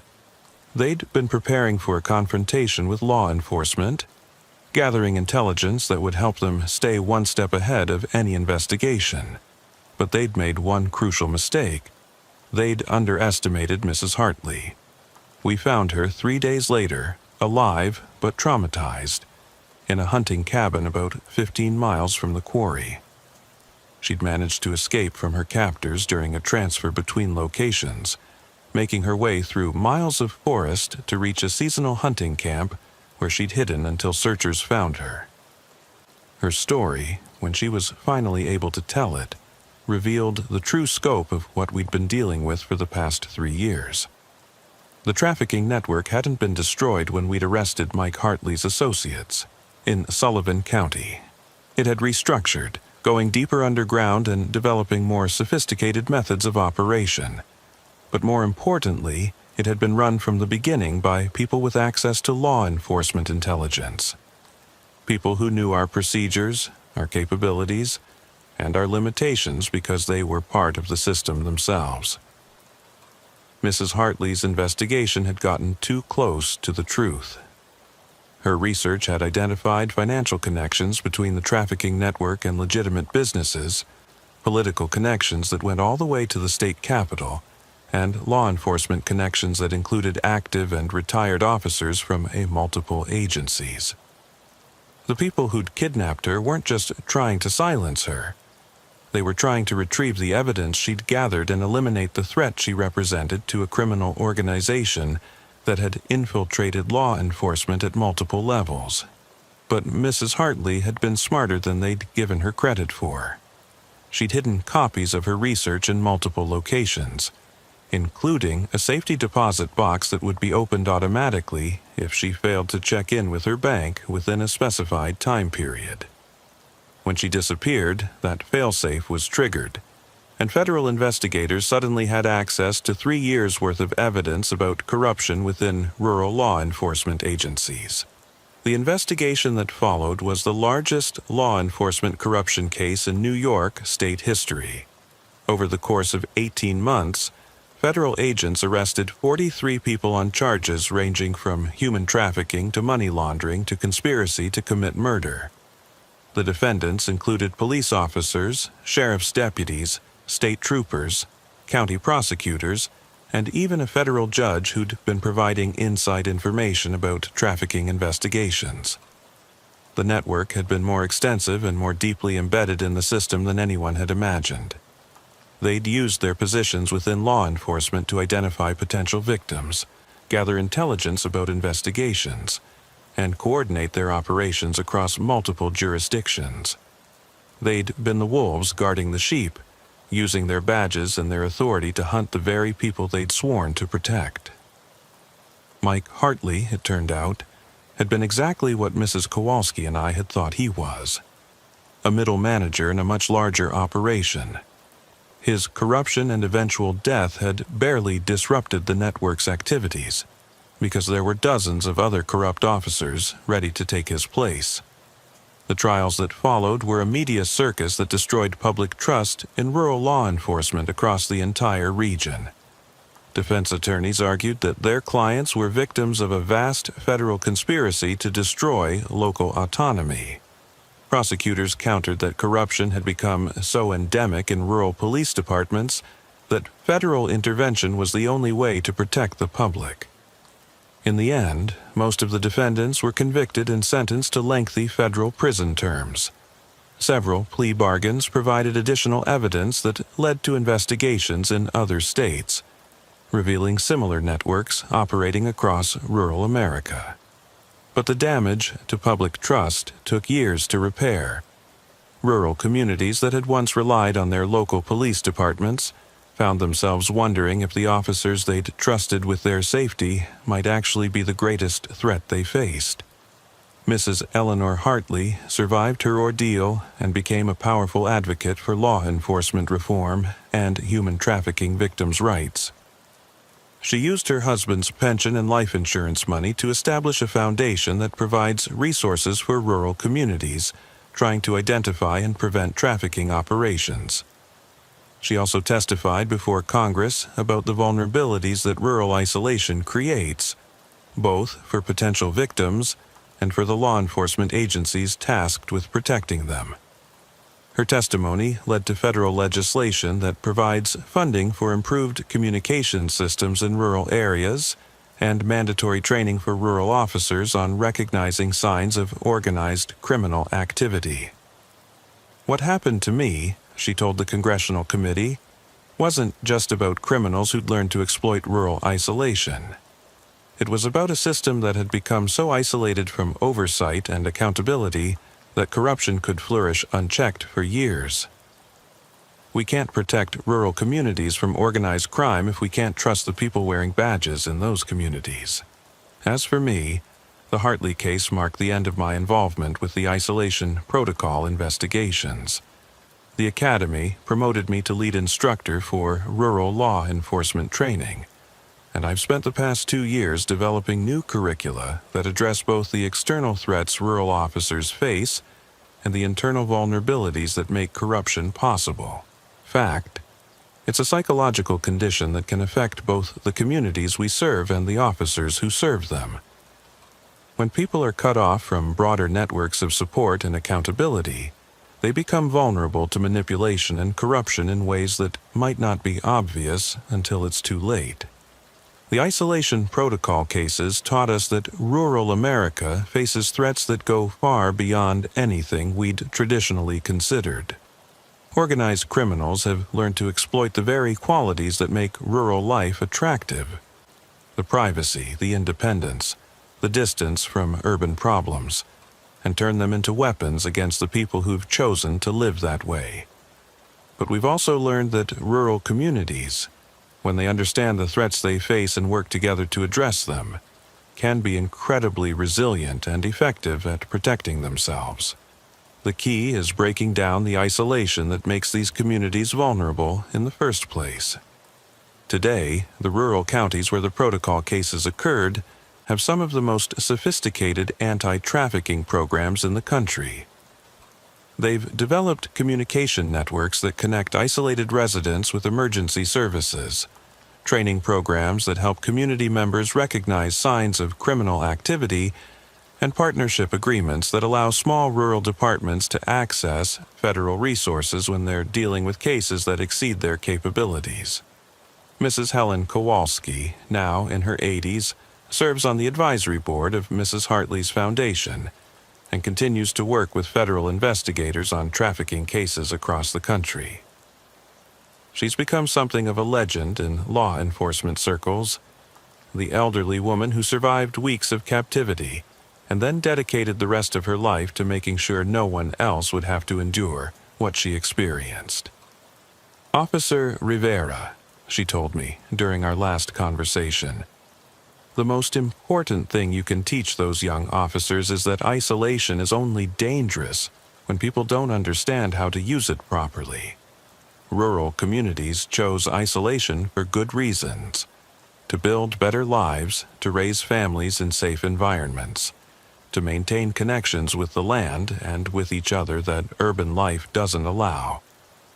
But isolation becomes dangerous when it's forced on people, when it's used to cut them off from help and support and community connections. The difference between chosen isolation and imposed isolation is the difference between safety and vulnerability. She's right, as she usually is. The isolation protocol wasn't really about geography or criminal methodology or even law enforcement procedures. It was about the difference between choosing to live apart from the crowd and being cut off from the help and community that everyone needs to stay safe. Rural law enforcement officers today carry the responsibility of protecting that difference, of ensuring that people who choose rural life can maintain their independence without sacrificing their security. It's a complex balance that requires understanding both the threats that rural communities face and the strengths they possess. The isolation protocol continues, but it's evolved from a criminal methodology into a law enforcement philosophy that recognizes both the vulnerabilities and the strengths of rural communities. It's about protecting chosen isolation while preventing imposed isolation, about maintaining the independence that makes rural life valuable while building the connections that make rural life safe.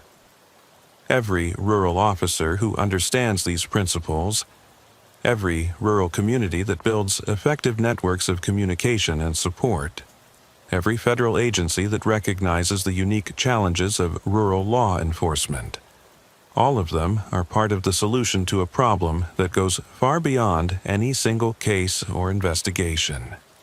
The darkness is still out there, still looking for ways to exploit rural isolation and turn it into a weapon against the people who've chosen to live apart from urban crowds. But the light is there too, in the form of community connections, professional training, federal resources, and the hard-won wisdom of people like Mrs. Kowalski and Mrs. Hartley, who've faced that darkness and refused to be defeated by it. The isolation protocol is real, ongoing, and constantly evolving. But so is our understanding of how to counter it, how to protect the people who depend on us, and how to ensure that rural America remains a place where people can choose independence without sacrificing safety. The battle continues, the stakes remain high. And every day, in small towns and isolated communities across the country, rural law enforcement officers go to work knowing that they're the thin blue line between chosen isolation and imposed vulnerability. It's a responsibility that none of us take lightly, and it's a responsibility that defines what rural policing means in the 21st century. You want to know about corruption in small-town police departments? About how good cops get turned into something they never thought they'd become? About how money and power can rot a department from the inside out until there's nothing left but uniforms covering up monsters? Sit down. Turn off that recorder. What I'm about to tell you isn't going in any official report. Actually, you know what? Turn it back on. People need to hear this. People need to understand what really happens when a small town gets too comfortable with looking the other way. When local politics matter more than justice. When everybody's got secrets and nobody wants to be the one to start pulling threads. My name is Danny Kowalski. Yeah, same last name as the woman from that trafficking case upstate, but no relation. And I was a patrol officer with the Millbrook Police Department for 6 years. Millbrook's one of those picture-perfect Hudson Valley towns that looks like something out of a Norman Rockwell painting. Historic Main Street, antique shops, expensive restaurants that cater to weekend visitors from the city. Population about 1,500, the kind of place where everybody knows everybody and nothing bad is supposed to happen. Except something bad was happening. Had been happening for years. And by the time I figured out what it was, I was already in so deep I couldn't see daylight. Let me start at the beginning, because that's where the corruption started too, with something small, something that seemed harmless, something that everybody could rationalize as being for the greater good. I joined the Millbrook PD in January 2019, fresh out of the police academy and full of ideas about community policing and making a difference. The department was small, just 8 officers including the chief, but they had a good reputation in the county. Low crime rates, good relationships with the community, the kind of department that other towns envied. Chief Robert Harrison had been running the department for 12 years, and he'd built it into something special. He was one of those old-school cops who still believed in walking a beat, knowing everyone in town by name, solving problems before they became crimes. The kind of chief who'd rather help a drunk get home safely than arrest him for public intoxication. My first few months were everything I'd hoped police work would be. Minor traffic violations, noise complaints, the occasional domestic dispute that could be resolved with some careful talking. The most exciting call I responded to was a break-in at the antique shop that turned out to be the owner's cat setting off the motion detector. But there were things I noticed that didn't quite add up. Little things that by themselves didn't mean much, but together they painted a picture I wasn't smart enough to understand at the time. Like the way certain cars never got speeding tickets, no matter how fast they were going, or how many times officers saw them. Like the way certain names never appeared in our daily incident reports, even when I knew for a fact that we'd responded to calls involving those people. Like the way Chief Harrison would sometimes pull case files from our system and take them home, returning them days later with instructions to reclassify incidents or change the details in our reports.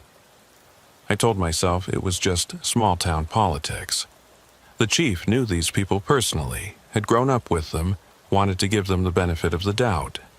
That was part of what made small-town policing different from working in the city. Relationships mattered, context mattered. Sometimes a stern warning was more effective than formal charges. But looking back, I can see that I was being groomed. Chief Harrison was watching me, evaluating me, deciding whether I could be trusted with the truth about how the Millbrook Police Department really operated. The first test came in April, about 3 months after I'd started. I was working a night shift when I got a call about a disturbance at one of the big estates on the outskirts of town. These weren't ordinary houses. They were weekend retreats for wealthy New York City families, sprawling properties worth millions of dollars, the kind of places that generated most of the town's tax revenue. The call came from a neighbor who reported hearing screaming and what sounded like gunshots from the Morrison estate. The Morrisons were a banking family from Manhattan who spent weekends and summers in Millbrook, and their property was one of the largest in the area, about 40 acres of manicured grounds and a house that looked like something out of Architectural Digest. I responded alone, which was standard procedure for our department.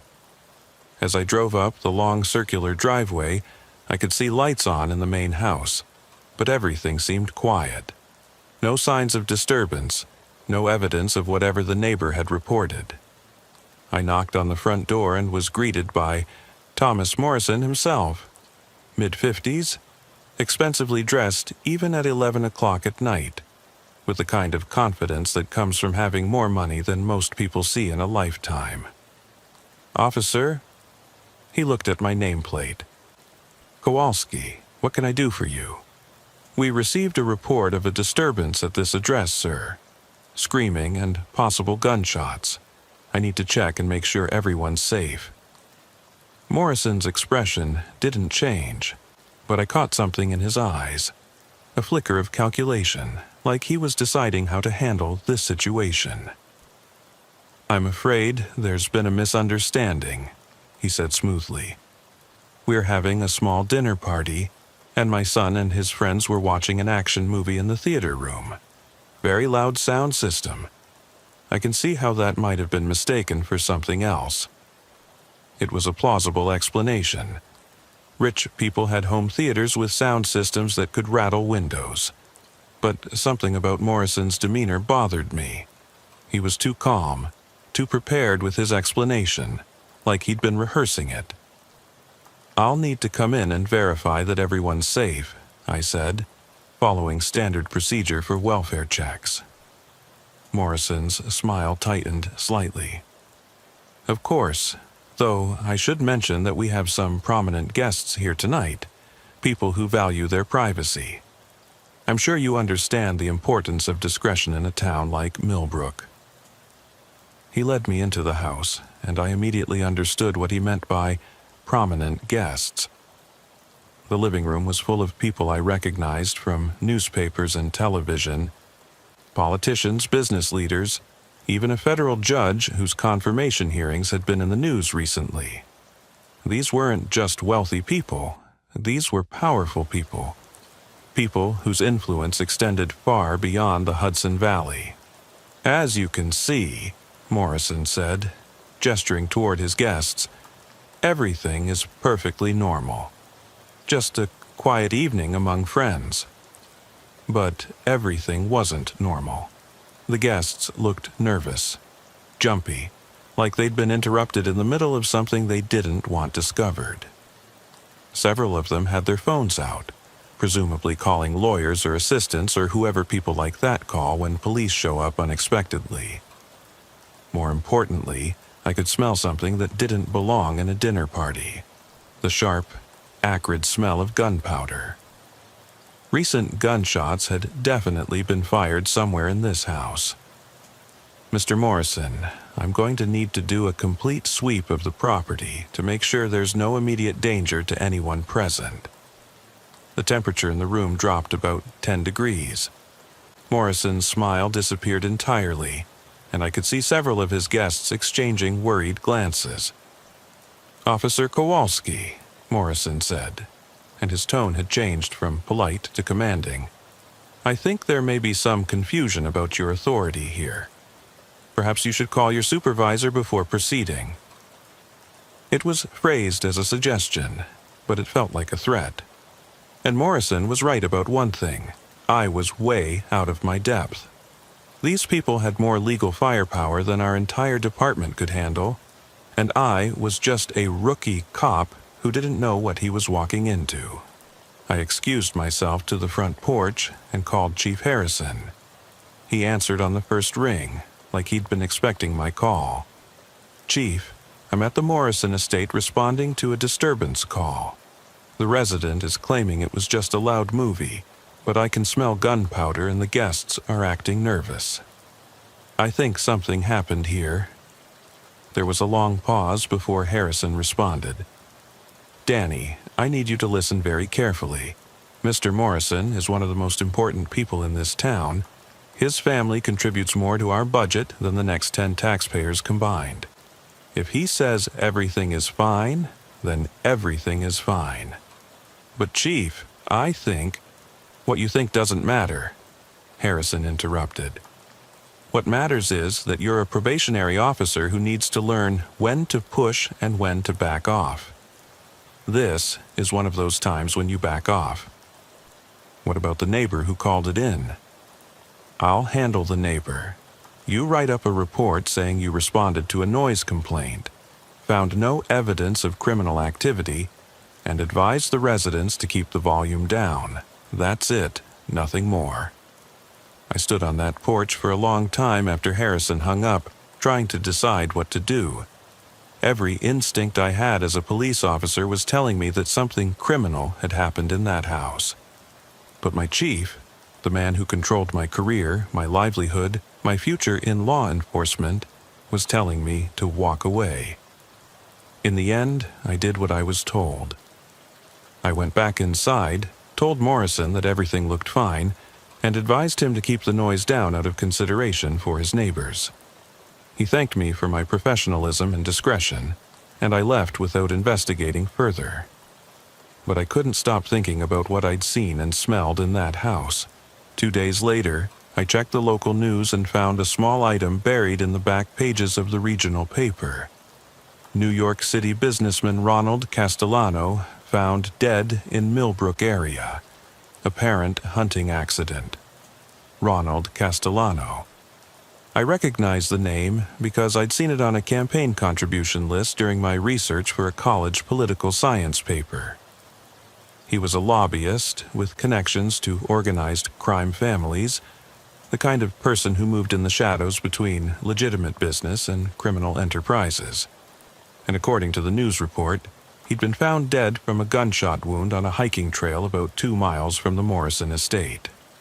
The story said he'd been alone, that his death appeared to be an accidental discharge of his own hunting rifle, and that no foul play was suspected. But Castellano had been at the Morrison estate that night. I was sure of it. I'd seen him in the living room with the other guests, nervous and sweating and checking his phone like he was expecting bad news. I tried to put it together in my head. Castellano was at the dinner party. Gunshots were fired in the house. Then, Castellano turns up dead from a gunshot wound 2 miles away, and everybody's calling it a hunting accident. That's when I realized I'd witnessed the aftermath of a murder. I should have gone straight to the state police or the FBI. Should have reported what I'd seen and let investigators with more authority and resources handle it. But I was young and stupid and convinced that I could handle it myself. Instead, I started my own investigation. I began by researching the guests I'd seen at the Morrison estate, trying to understand what they might have had in common besides wealth and power. What I found was a network of business relationships, political connections, and financial dealings that stretched from Wall Street to Washington, D.C. Thomas Morrison wasn't just a banker. He was the kind of banker who specialized in moving money for people who needed their financial activities to remain private. Several of his guests were involved in businesses that generated enormous amounts of cash that needed to be cleaned before it could be legitimately invested. Others were politicians who needed campaign funding that couldn't be traced back to its original sources. And Ronald Castellano had been the middleman who connected these legitimate business people with the criminal organizations that generated the dirty money in the first place. It was a money laundering operation that used legitimate businesses in small towns like Millbrook to clean criminal proceeds. The Morrison estate wasn't just a weekend retreat, it was a meeting place where deals were made, percentages were negotiated, and problems were solved. And Ronald Castellano had apparently become a problem that needed solving. But proving any of this would require evidence that I didn't have access to. Financial records, communications, documentation of the relationships between these people.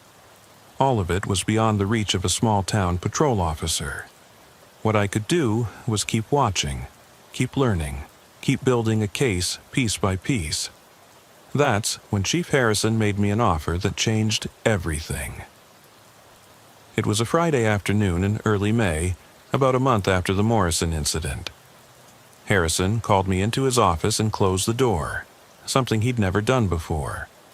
"Danny, you've been with us for 4 months now, and you're doing good work. Real good work. I think it's time we had a conversation about your future with the department."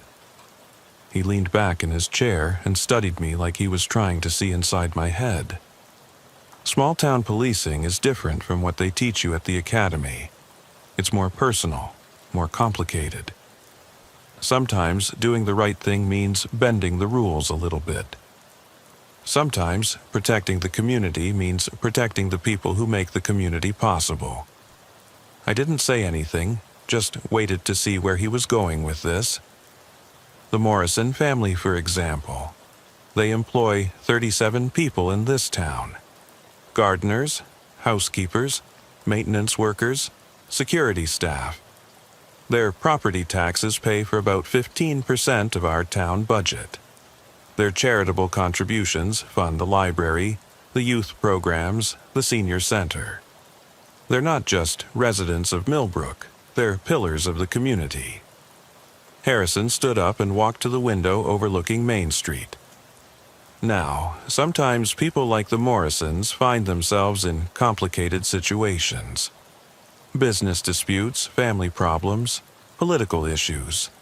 Things that could be handled quietly and discreetly, or things that could become public scandals that destroy not just them, but everyone who depends on them.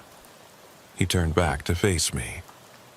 When those situations arise, the Millbrook Police Department has a choice.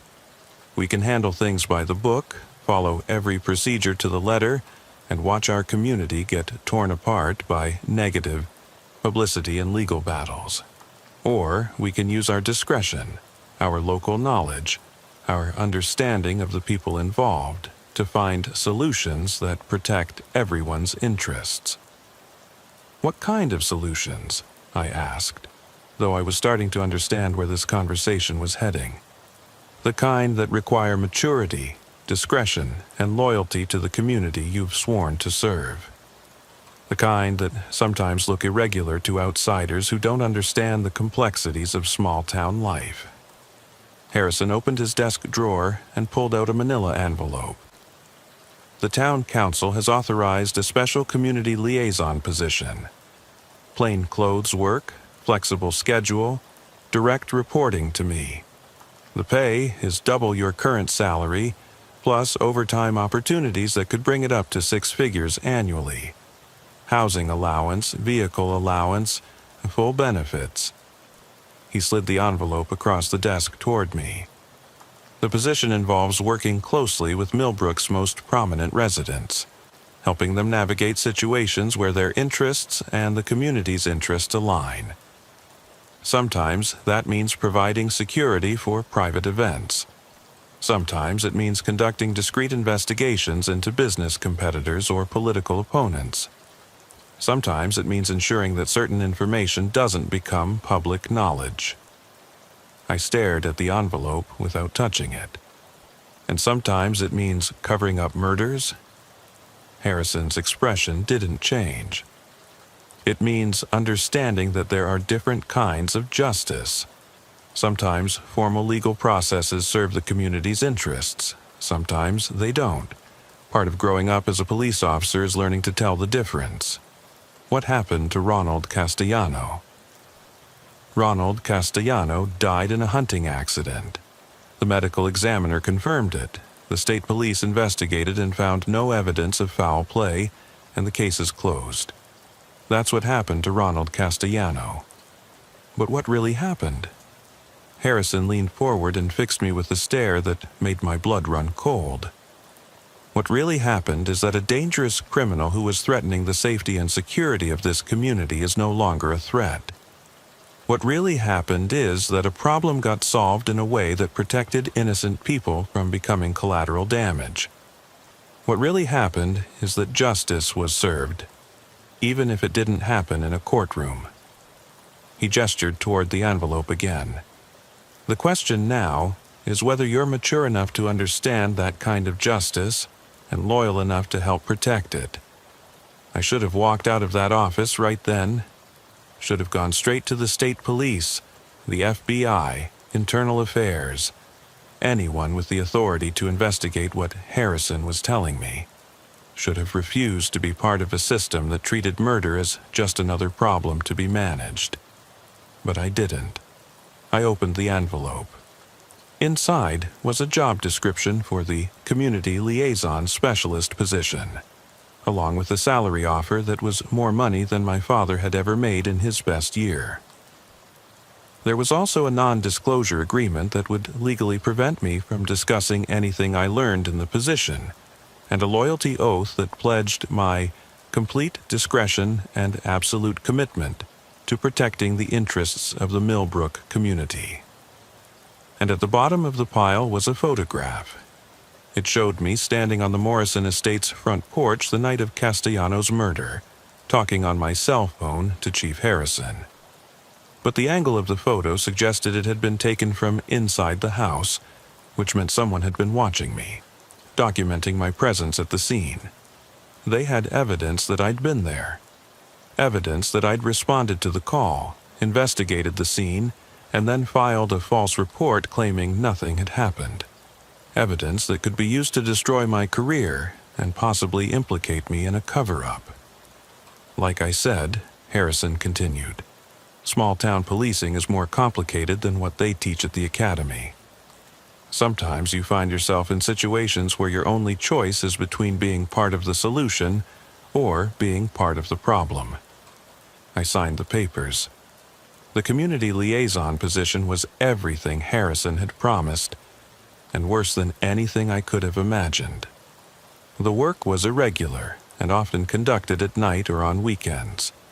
Sometimes I provided security for private parties where I wasn't supposed to see or hear what was going on. Sometimes I investigated people who were asking too many questions about prominent residents' business activities. Sometimes I delivered messages that weren't supposed to leave paper trails, and sometimes I helped clean up messes that couldn't be allowed to become public scandals. The first mess I helped clean up involved a hit-and-run accident on Route 44, just outside Millbrook's town limits. A prominent local businessman's son had been driving drunk when he struck and killed a cyclist, then fled the scene. By the time state police responded to the accident, the son was safely at home with an alibi provided by a dozen witnesses who swore he'd been at a family dinner all evening. My job was to canvass the area around the accident scene and recover any security camera footage from nearby businesses before state police investigators could request it. The footage that might have shown the son's vehicle leaving the scene disappeared into an evidence storage facility that didn't officially exist. The cyclist's death was ruled an unsolved hit-and-run.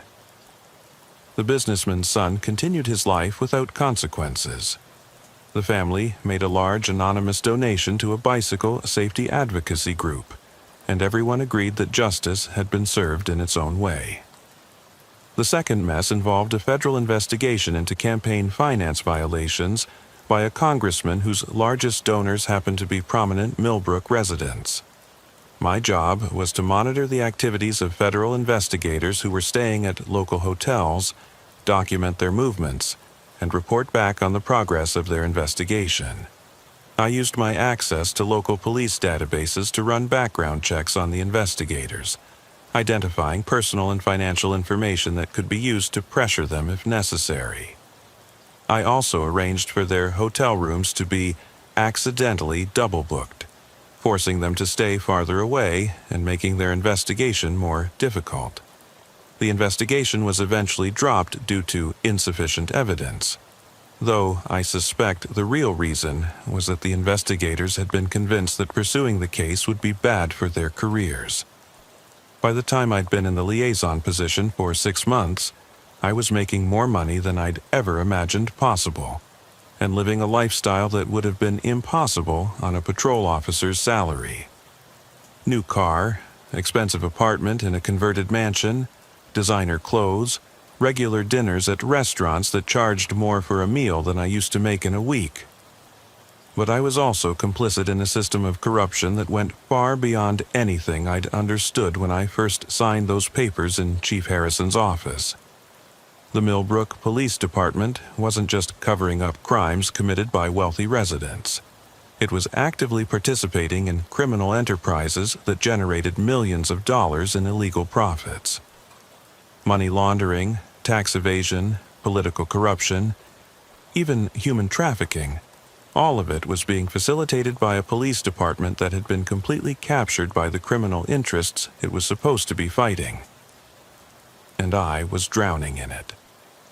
The turning point came in November, 8 months after I'd accepted the liaison position. Harrison called me into his office on a Sunday morning and told me we had a special situation that required immediate attention. A young woman named Sarah Chen, no relation to the dispatcher from my first story, had been asking questions about the death of Ronald Castellano. She was the investigative journalist from New York City who'd been researching connections between organized crime and political corruption in rural areas. Chen had somehow learned about the dinner party at the Morrison estate the night Castellano died, and she'd been interviewing neighbors, checking local records, and asking the kind of questions that could unravel years of carefully constructed cover stories. "She's becoming a problem," Harrison said, handing me a thick file on Chen's activities. "She's talked to the neighbor who called in the noise complaint. She's requested autopsy records on Castellano, and she's scheduled interviews with several of our prominent residents." I flipped through the file, which contained detailed surveillance reports on Chen's movements, copies of her hotel registration and car rental agreements, even transcripts of phone calls she'd made to sources in New York. "What do you want me to do?" "Initially, we want you to make contact with her. Find out exactly what she knows and how she learned it. See if there's a way to convince her that she's wasting her time, that there's no story here worth pursuing." Harrison leaned back in his chair and fixed me with that cold stare I'd learned to recognize. "If she can't be convinced to drop the investigation voluntarily, then we'll need to explore other options for protecting the community's interests." I knew what other options meant.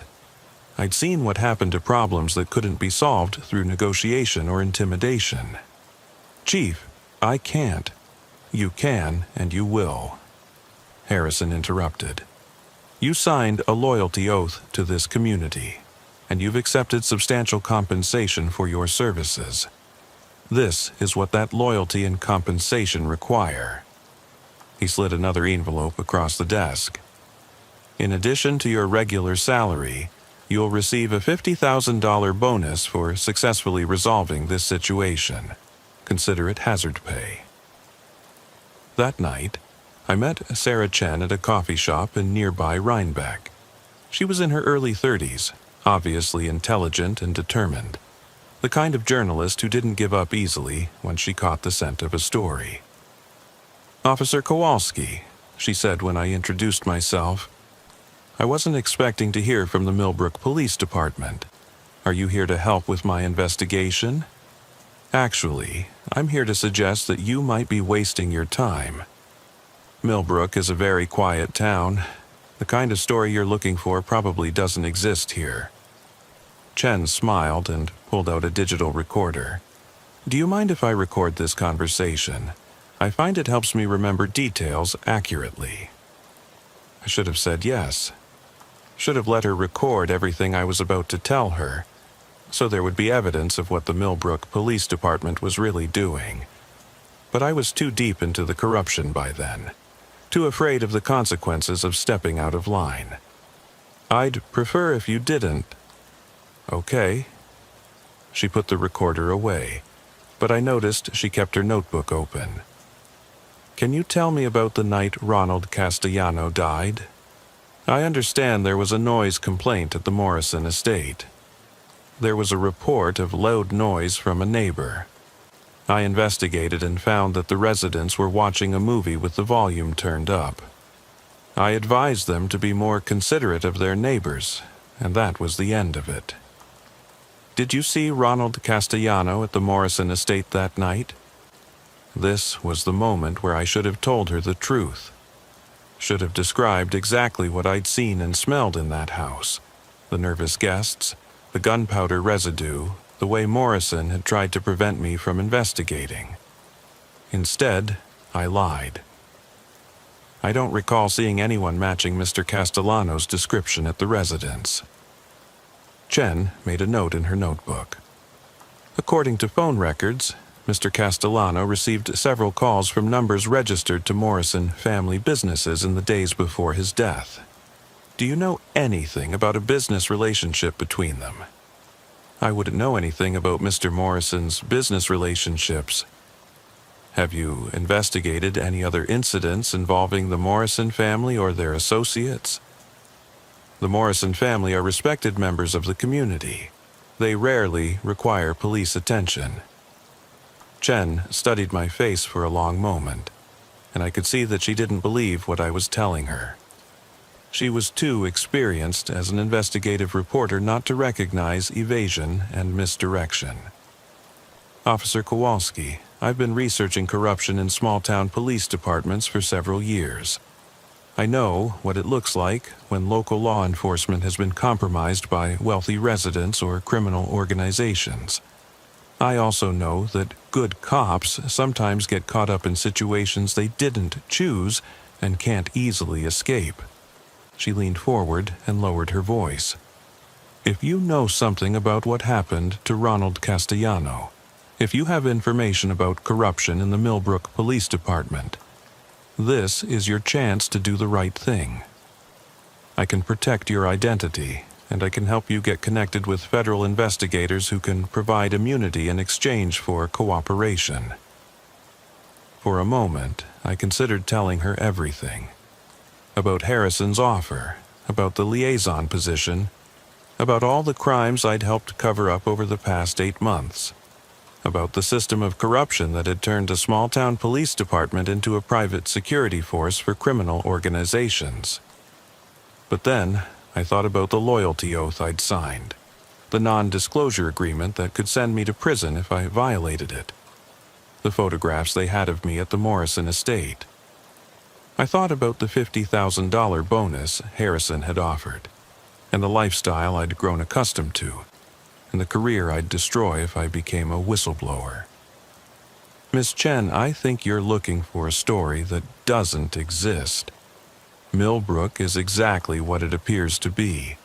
A quiet small town where people live peaceful lives and mind their own business. Sometimes a hunting accident is just a hunting accident. Chen closed her notebook and stood up to leave. Officer Kowalski, I hope you understand that this investigation is going to continue whether you cooperate or not. I have sources, I have documents, and I have enough information to start connecting dots that someone obviously doesn't want connected. She paused at the door and looked back at me. When this story breaks, and it will break, you're going to have to decide whether you want to be remembered as one of the good cops who got caught up in a bad situation, or as one of the bad cops who chose corruption over justice. After she left, I sat in that coffee shop for 2 hours, trying to decide what to do. I knew Chen was right. She was going to continue her investigation, and eventually she was going to uncover enough evidence to expose the corruption in the Millbrook Police Department. When that happened, everyone involved was going to face federal charges, and the people at the bottom of the conspiracy were going to be the ones who paid the highest price. I also knew that Harrison and his associates weren't going to let Chen's investigation continue indefinitely. If they couldn't discredit her or intimidate her into backing off, they were going to solve the problem the same way they'd solved the problem with Ronald Castellano. When I got back to Millbrook, I called Harrison and told him that Chen couldn't be convinced to drop her investigation. "I see," he said. "In that case, we'll need to move to Phase 2 of our contingency plan." "What's Phase 2? Ms. Chen appears to be struggling with depression and substance abuse issues. She's been drinking heavily while staying in the area, and she's been making increasingly erratic statements about conspiracy theories and police corruption. Unfortunately, people in her condition sometimes make poor decisions about their personal safety." The implication was clear. They were going to kill Sarah Chen and make it look like suicide. "Chief, I can't be part of that." "You already are part of it, Danny. You've been part of it since the day you signed that loyalty oath. The only question now is whether you're going to honor your commitments to this community, or whether you're going to become another problem that needs to be solved." That night, I sat in my expensive apartment, surrounded by all the things I'd bought with my corruption money, and tried to figure out how my life had gone so wrong so quickly. 8 months earlier, I'd been an idealistic rookie cop who wanted to make a difference in the world. Now, I was complicit in money laundering, evidence tampering, witness intimidation, and potentially murder. But I also knew that if I tried to back out now, if I tried to go to federal authorities or cooperate with Chen's investigation, I would probably end up like Ronald Castellano, another accident that would be investigated by the same corrupt department that had arranged it. The next morning, Harrison called me into his office and laid out the plan for dealing with Sarah Chen. Chen had been staying at a bed and breakfast in Rhinebeck, about 15 minutes from Millbrook. She'd been drinking alone at the bar every night, asking locals about the Morrison family and the Castellano case, making the kind of inquiries that made people uncomfortable. Tonight, she's going to have a few too many drinks and decide to drive back to New York City despite being intoxicated, Harrison explained. Unfortunately, Route 9 can be very dangerous at night, especially for someone who's not familiar with the area and might be impaired. He showed me a map of a stretch of highway that ran along the Hudson River, with several sharp curves and steep drops that would be treacherous for an impaired driver. There's a particular curve at mile marker 47 where vehicles occasionally leave the roadway and end up in the river. Usually, by the time the vehicle is recovered, it's impossible to determine whether the driver was impaired, had a medical emergency, or simply lost control due to road conditions. You want me to kill her? I want you to solve a problem that threatens everything we've built in this community.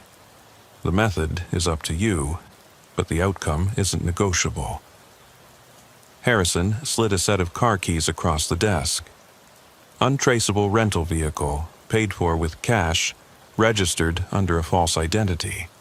You'll make contact with Miss Chen at the bar, suggest that she's had too much to drink to drive safely, and offer to give her a ride back to her hotel. During the drive, you'll take a detour to dispose of the problem. And if I refuse, then you'll become part of the problem, and problems get solved one way or another. I took the keys. That evening, I drove to Rhinebeck in the rental car, a nondescript sedan that wouldn't be memorable to any witnesses. The plan was simple.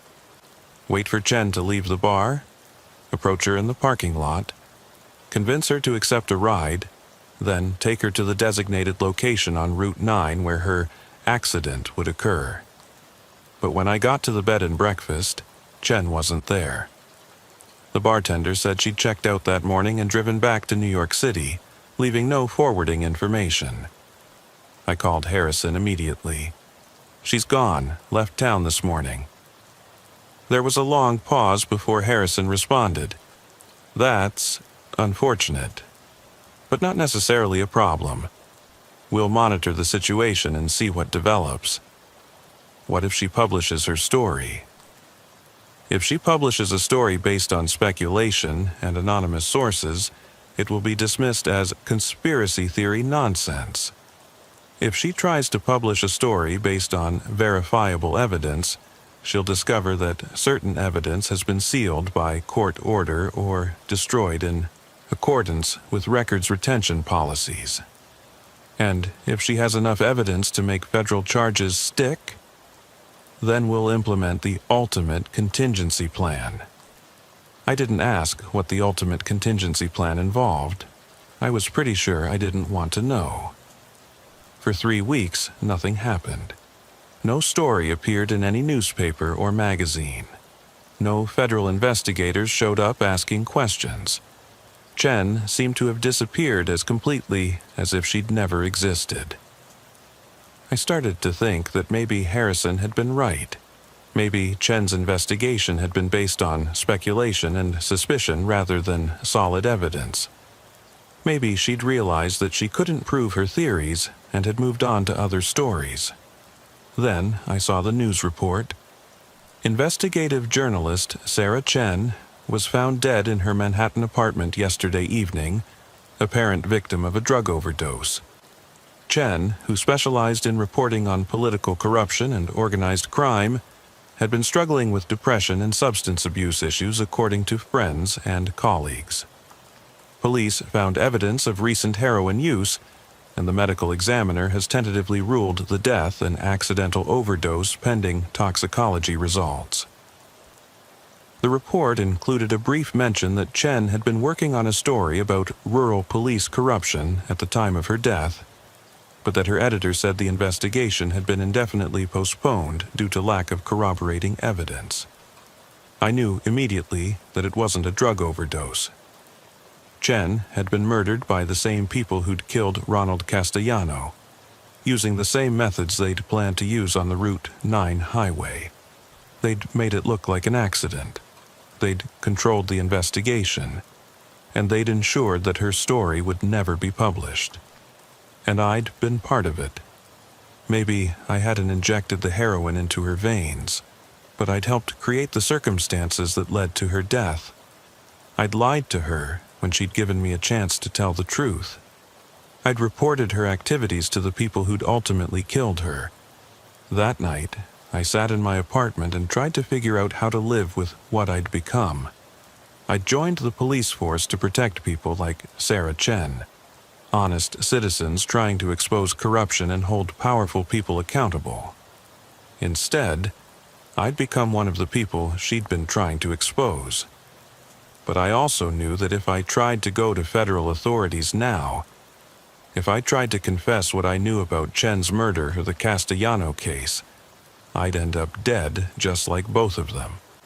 Harrison and his associates had too much money, too much power, too many connections to let a small-town patrol officer destroy everything they'd built.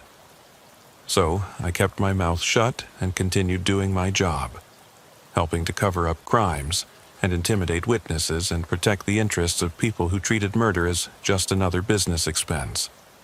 For 2 more years. The money was good, better than good. By the time I'd been in the liaison position for 3 years, I was making close to $200,000 annually between my salary, bonuses, and consulting fees from Morrison's various business entities. I owned a house that would have been impossible on a legitimate police officer's salary, drove a car that cost more than most people's annual income, and had a bank account that would have raised red flags if anyone had been paying attention to how much a small-town cop was earning. But the work was getting darker, more violent, more obviously criminal. What had started as covering up minor indiscretions and business disputes had evolved into a full-scale criminal enterprise that used the Millbrook Police Department as its enforcement arm. We weren't just protecting wealthy residents from embarrassing scandals anymore. We were actively participating in their criminal activities. money laundering through fake consulting contracts with the police department, evidence tampering in federal investigations, witness intimidation that sometimes escalated to physical violence, and increasingly the elimination of people who posed threats to the organization. The breaking point came in March 2022, 3 years after I'd signed that loyalty oath in Chief Harrison's office. A state police detective named Lisa Martinez had been investigating financial irregularities in several rural police departments across the Hudson Valley. She'd noticed patterns in evidence handling, unusual budget allocations, and personnel files that suggested systematic corruption. Her investigation had started in Ulster County, but it was expanding to include departments in Dutchess, Columbia, and Greene counties, including the Millbrook Police Department. Martinez had requested access to our financial records, personnel files, and evidence logs as part of her investigation. She'd also scheduled interviews with several officers, including me. "This is a problem that requires a permanent solution," Harrison told me during a meeting at the Morrison estate. Detective Martinez has access to information that could destroy not just this department, but the entire network we've built across the region. By then, I'd learned that the corruption in Millbrook wasn't an isolated incident. Harrison and Morrison were part of a regional network that had compromised police departments in at least 6 counties, creating a law enforcement system that served criminal interests rather than public safety. Money laundering, drug trafficking, human trafficking, political corruption, all of it was being facilitated by police officers who'd been bought, blackmailed, or intimidated into cooperation. And Detective Martinez was getting close to exposing the entire operation. "What kind of permanent solution?" I asked, though I already knew the answer. The kind that ensures Detective Martinez doesn't continue her investigation or share her findings with federal authorities. Morrison leaned forward in his chair, fixing me with the cold stare I'd learned to associate with violence. Detective Martinez has a teenage daughter who attends boarding school in Connecticut. She also has elderly parents living in a retirement community in Florida. People in her situation need to understand that their family's safety depends on making responsible decisions about their professional activities. You want me to threaten her family?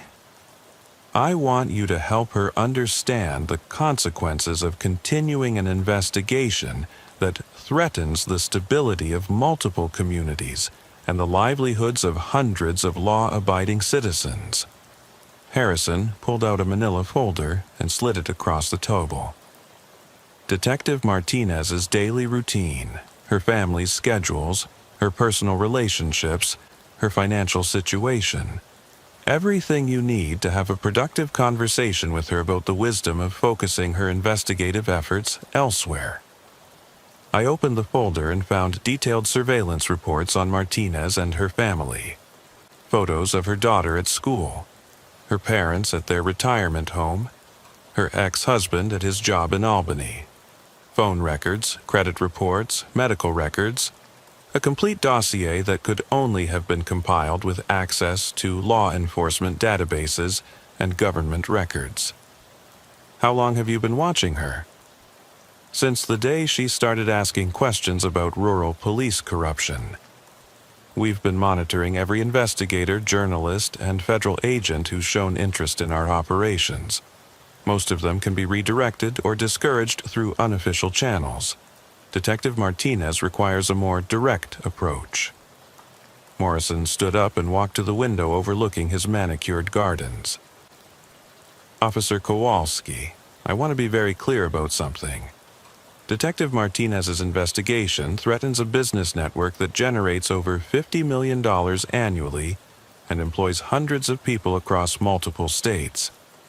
The people who benefit from this network include not just police officers like yourself, but politicians, judges, business leaders, and even federal agents who've been helpful in keeping certain investigations from proceeding. He turned back to face me. This isn't just about protecting a few corrupt cops in a small town. This is about protecting an entire ecosystem of mutually beneficial relationships that keep money flowing, problems solved, and communities stable. Detective Martinez is threatening something much larger than herself, and she needs to understand that. And if she doesn't listen to reason, then she'll serve as an example to other law enforcement officers who might be tempted to investigate things that are none of their business. That night, I drove to Detective Martinez's home in Kingston, about 40 minutes from Millbrook. She lived in a modest suburban neighborhood, the kind of middle-class area where state police detectives could afford to raise families on legitimate salaries. I'd been planning to approach her at her house to have a private conversation about the wisdom of continuing her investigation. But when I got there, I saw something that changed everything. Martinez was in her driveway, loading boxes into her car. Not suitcases or personal items, file boxes, the kind that contain case documents and evidence. She was working alone, moving quickly, looking over her shoulder like she expected someone to be watching her. I parked down the street and observed her activities through binoculars. She loaded about a dozen boxes into her car, then went back into the house and returned with a laptop bag and what looked like external hard drives. She was copying her investigation files and moving them somewhere safe, which meant she suspected that her official investigation was compromised, that someone had leaked information about her activities to the people she was investigating. I called Harrison immediately. She's moving her files, looks like she's copying everything, and taking it somewhere outside official channels. Where's she taking it? I don't know. She's being careful about surveillance, taking a circuitous route. But wherever she's going, she doesn't trust her own department to protect her investigation. There was a long pause before Harrison responded. Follow her. Find out where she's taking the files. Do not approach her directly. We need to know how much she's discovered and who else she might be working with. I followed Martinez through Kingston and onto Route 9W, heading south toward New York City. She drove carefully, staying within speed limits, checking her mirrors frequently. She was definitely aware that she might be under surveillance. The drive took about 2 hours, ending at a storage facility in Yonkers. Martinez rented a unit under what appeared to be a false name, paid cash, and transferred her boxes from the car to the storage unit.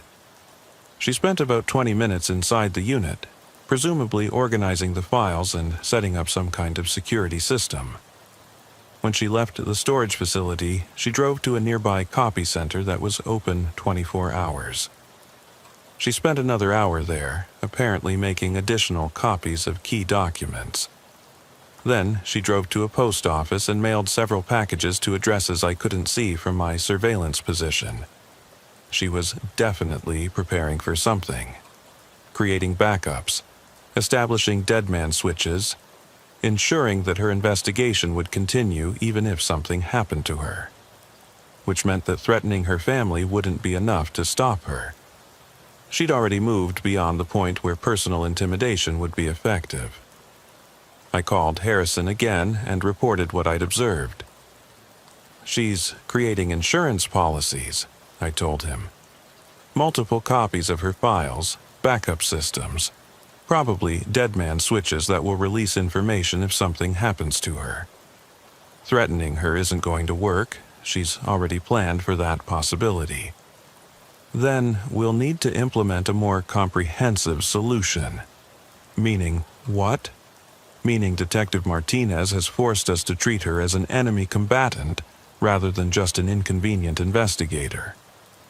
The plan they developed was elaborate and vicious. Martinez would be killed in what appeared to be a home invasion robbery. Her house would be burglarized, her computers stolen, her investigation files destroyed. The crime would be committed by local drug addicts who'd been arrested multiple times by various police departments in the network. People who could be controlled through threats of prosecution or promises of reduced sentences. But the real purpose wasn't just to kill Martinez. It was to send a message to any other law enforcement officers who might be tempted to investigate corruption in rural police departments. The message was simple. If you threaten us, we can reach you anywhere, and we can make your death look like random crime. Your role, Harrison explained, is to ensure that the burglary appears authentic and that all investigative materials are properly disposed of. You'll also monitor the police response to ensure that the investigation doesn't uncover any connections to our network. You want me to help murder a police officer? I want you to help protect a system that has provided you with financial security and professional advancement for 3 years. Detective Martinez has chosen to threaten that system, and she's accepted the consequences of that choice. Morrison leaned back in his chair, studying me like he was evaluating my reliability. Officer Kowalski, I think it's time we discuss the long-term structure of our relationship. The work you've been doing for us has been exemplary, and we're prepared to offer you a more permanent position within our organization. He slid a contract across the table. Chief of Police, Millbrook Police Department. Harrison is retiring next year, and we need someone we can trust completely to take over the operation. The position comes with a base salary of $300,000 annually, plus performance bonuses that could double that amount. I stared at the contract without touching it. 3 years earlier, becoming police chief of a small town would have been a dream job, the culmination of everything I'd hoped to achieve in law enforcement. Now, it was being offered as a reward for helping to murder a fellow police officer. There are also some personal benefits we'd like to discuss, Morrison continued. A house in one of Millbrook's most exclusive neighborhoods, fully paid for. A trust fund that will ensure your financial security for the rest of your life. And most importantly, protection from any federal investigations that might threaten our operations. What kind of protection? The kind that comes from having allies in the Justice Department, the FBI, and other federal agencies. People who understand that rural law enforcement corruption is a necessary evil that keeps worse problems from developing.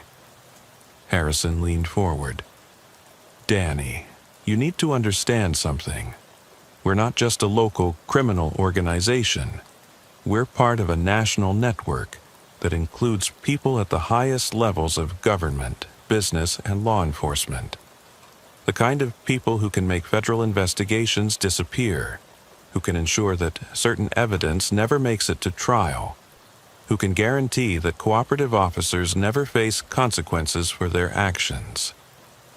And non-cooperative officers? Non-cooperative officers discover that their medical examiner friends are very creative about explaining unusual deaths. That night, I sat in my house, the house I'd bought with corruption money, and tried to figure out what to do. I had less than 24 hours before Detective Martinez would be murdered by people I'd helped identify and coordinate. After that, I'd either be fully committed to the criminal organization that had consumed my life, or I'd be a loose end that needed to be eliminated. But I also knew that going to federal authorities would probably be pointless. Harrison and Morrison had claimed to have allies in federal agencies, and given their level of sophistication and access to information, that claim was probably true. Any attempt to report their activities would likely be leaked back to them before investigators could act on it, which left me with only one option. I had to save Detective Martinez myself, and I had to do it in a way that wouldn't implicate me in the conspiracy. The next morning, I called in sick to work and drove to Kingston. Instead of going to Martinez's house, I went to the state police barracks where she worked. I waited in the parking lot until I saw her arrive, then approached her as she was walking toward the building. "Detective Martinez?" "My name is Danny Kowalski, Millbrook Police Department. I need to speak with you urgently about your investigation into rural police corruption." She stopped and studied my face, obviously trying to determine whether I was a threat. "What about my investigation, Officer Kowalski? Someone's planning to kill you tonight. Make it look like a home invasion robbery. I have information about who's behind it and why, but we need to talk somewhere private." Martinez's expression didn't change, but I could see her hand moving closer to her service weapon. "Why should I trust you? Because I'm part of the corruption you're investigating, and I'm trying to get out before more people get killed." She studied me for another long moment, then nodded toward her car. "We'll talk at a secure location. You follow me, but understand that if this is some kind of setup, you won't live to regret it." Martinez led me to a state police facility about 10 miles away, a building that looked like it was used for training or special operations. She parked in a secured area and led me into a room that was obviously designed for sensitive conversations. No windows, soundproofed walls, equipment that could detect electronic surveillance. "Start talking," she said, setting up a digital recorder. So I told her everything. About Harrison's recruitment offer, about the liaison position, about the crimes I'd helped cover up over the past 3 years, about Ronald Castellanos' murder, about Sarah Chen's assassination, about the network of corruption that extended across multiple counties and reached into federal agencies. I told her about the plan to kill her that night, about the drug addicts who'd been recruited to carry out the murder, about the storage facility where she'd hidden her investigation files, and I told her about the contract Morrison had offered me to become the next chief of police in Millbrook. "Why are you telling me this?" she asked when I'd finished. "Because I've helped kill 2 people, and I can't help kill a third. Because I became a police officer to protect people, and instead, I've become the kind of person that good cops are supposed to stop." Martinez turned off the recorder and leaned back in her chair. "Officer Kowalski, what you've just told me describes one of the most sophisticated corruption networks I've ever encountered. If even half of it is true, we're dealing with a criminal organization that has compromised law enforcement at multiple levels. It's all true, and there's more. Connections to organized crime families, political corruption that reaches into the state capitol, federal agents who've been bought or blackmailed into cooperation. Can you prove any of it?" "I can prove my involvement. I have copies of contracts, payment records, communication logs. I can identify specific crimes and the people who committed them. But the really big fish, Morrison, Harrison, the federal contacts, they're too insulated for direct evidence." Martinez stood up and walked to a secure phone on the wall. "I'm calling the FBI, not through normal channels. Through a contact I trust completely, someone who specializes in law enforcement corruption cases." She made the call, speaking in a code that suggested this wasn't her first experience with compromised communications. When she hung up, she turned back to me. "A federal task force is going to take over this investigation immediately. They'll provide protection for both of us, while they develop the evidence needed to prosecute everyone involved." "What about tonight?" "The plan to kill you. Tonight, Detective Lisa Martinez is going to die in a home invasion robbery, just like they planned. But it won't be me. It'll be a federal agent using my identity. When the killers show up, they'll find themselves walking into a trap." The federal operation that followed was the largest law enforcement corruption investigation in New York State history.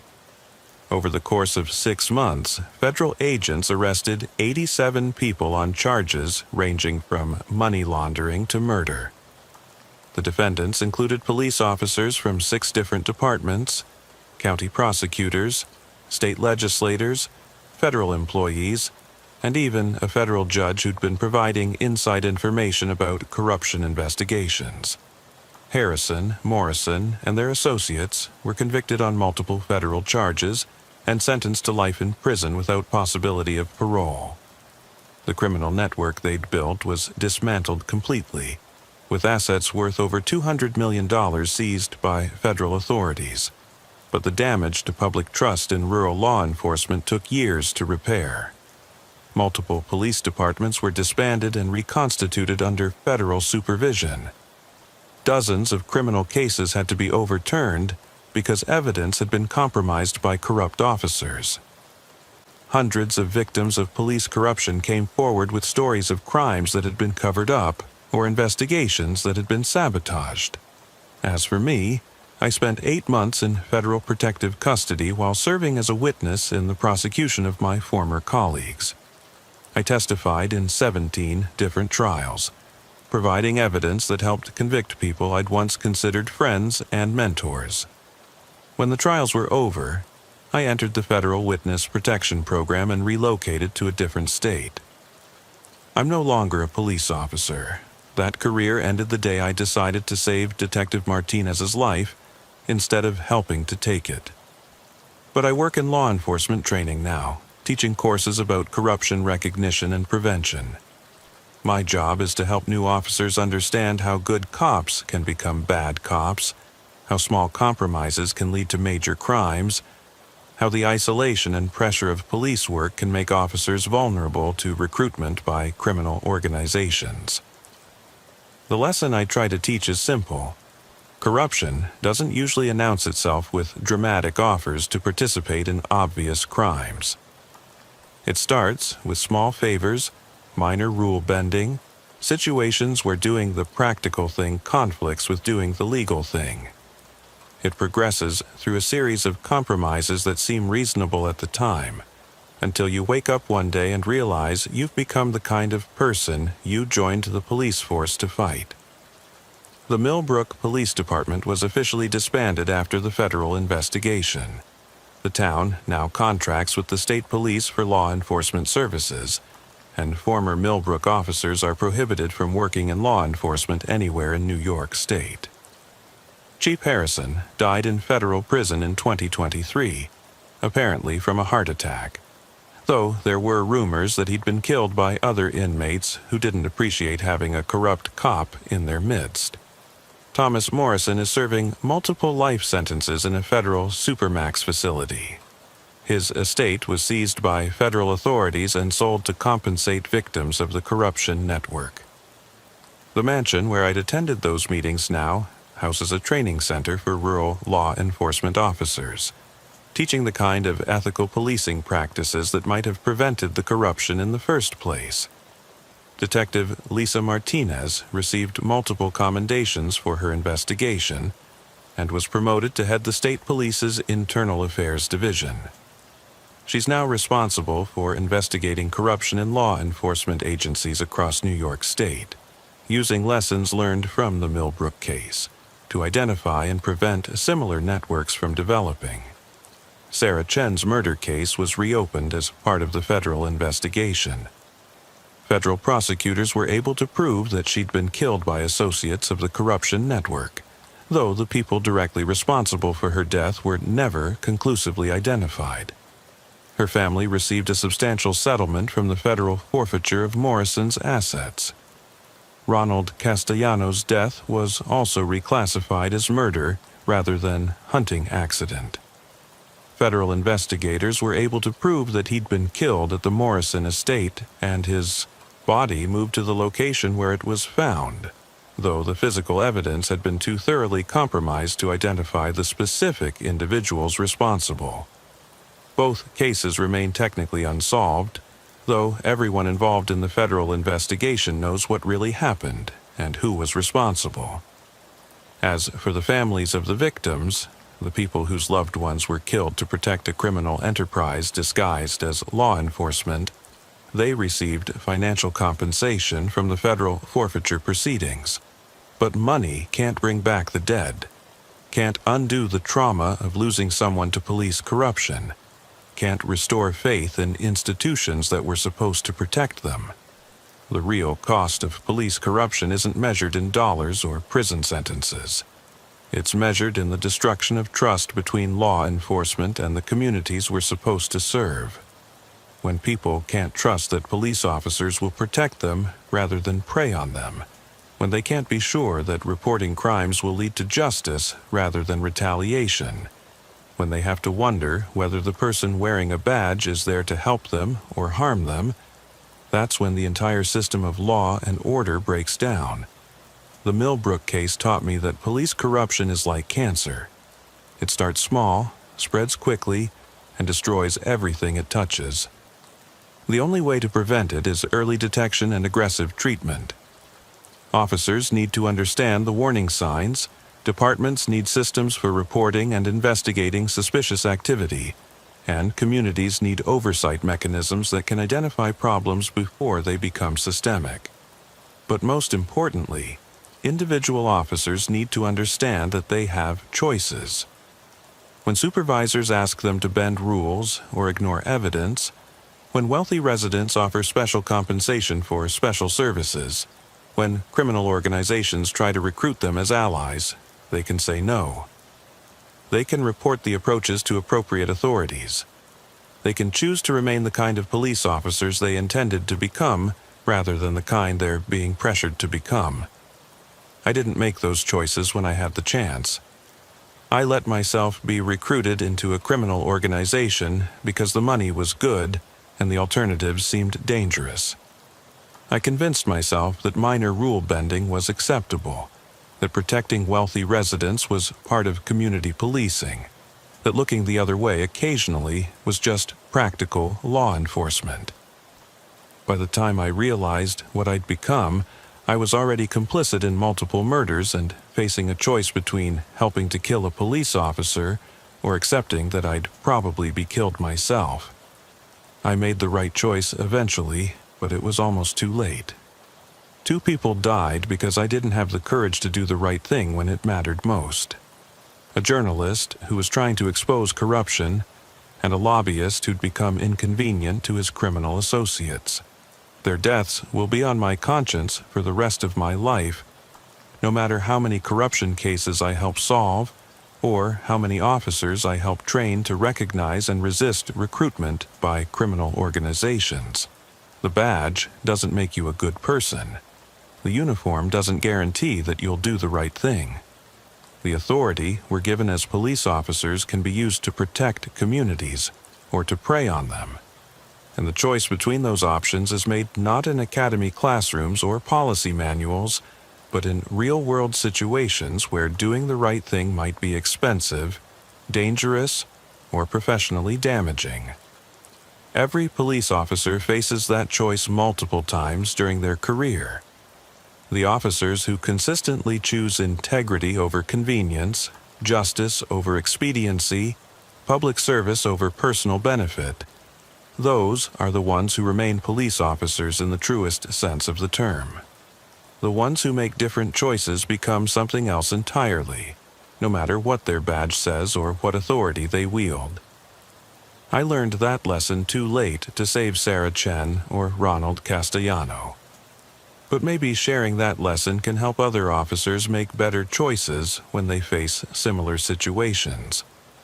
Maybe it can help prevent the next Millbrook Police Department from becoming a criminal enterprise disguised as law enforcement. Maybe it can help preserve some small piece of the public trust that police corruption destroys.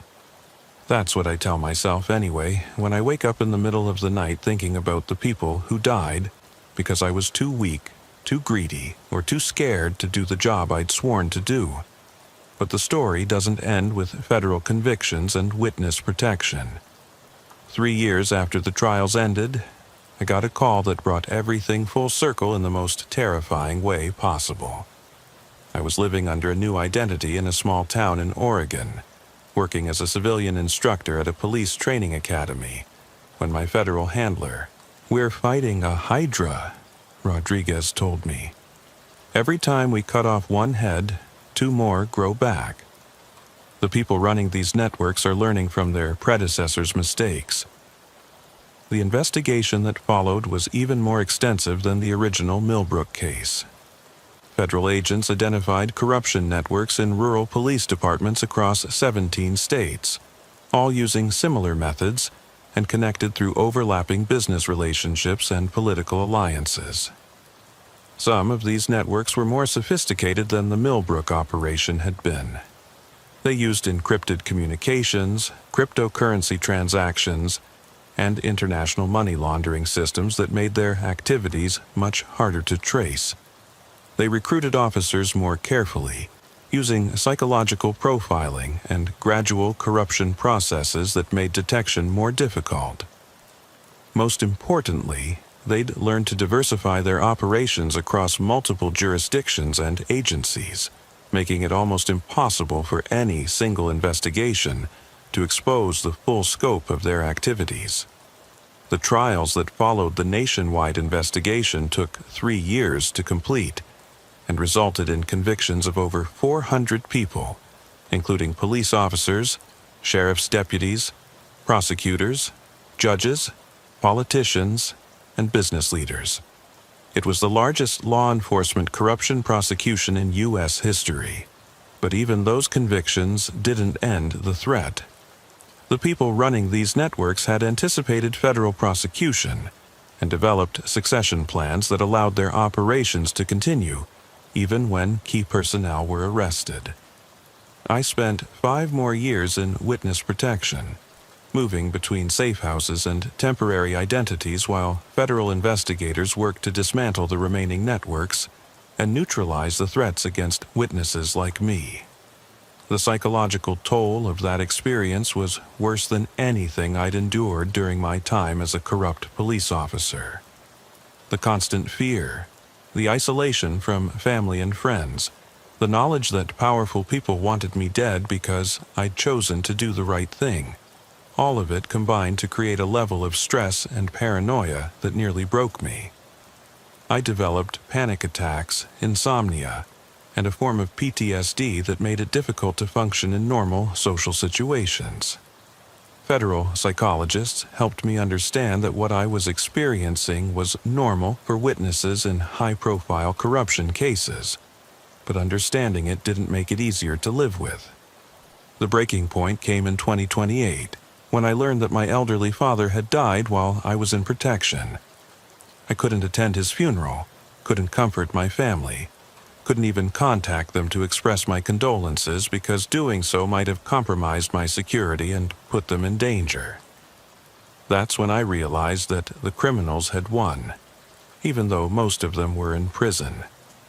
They'd successfully destroyed my life, separated me from everyone I cared about, and turned my decision to do the right thing into a source of perpetual suffering. But it was also when I decided to fight back. I contacted Agent Rodriguez and told her I wanted to come out of protection and return to law enforcement training work, even if it meant accepting the risks that came with a public identity. "Danny, these people are still out there," she warned. "They're still making threats, still targeting witnesses. If you surface now, you'll be vulnerable." "I've been vulnerable for 8 years," I replied. "But hiding hasn't protected me from them, and it hasn't stopped them from threatening other witnesses. Maybe it's time to try a different approach." Rodriguez arranged for me to meet with federal prosecutors and Justice Department officials who were developing new strategies for protecting witnesses in organized crime cases.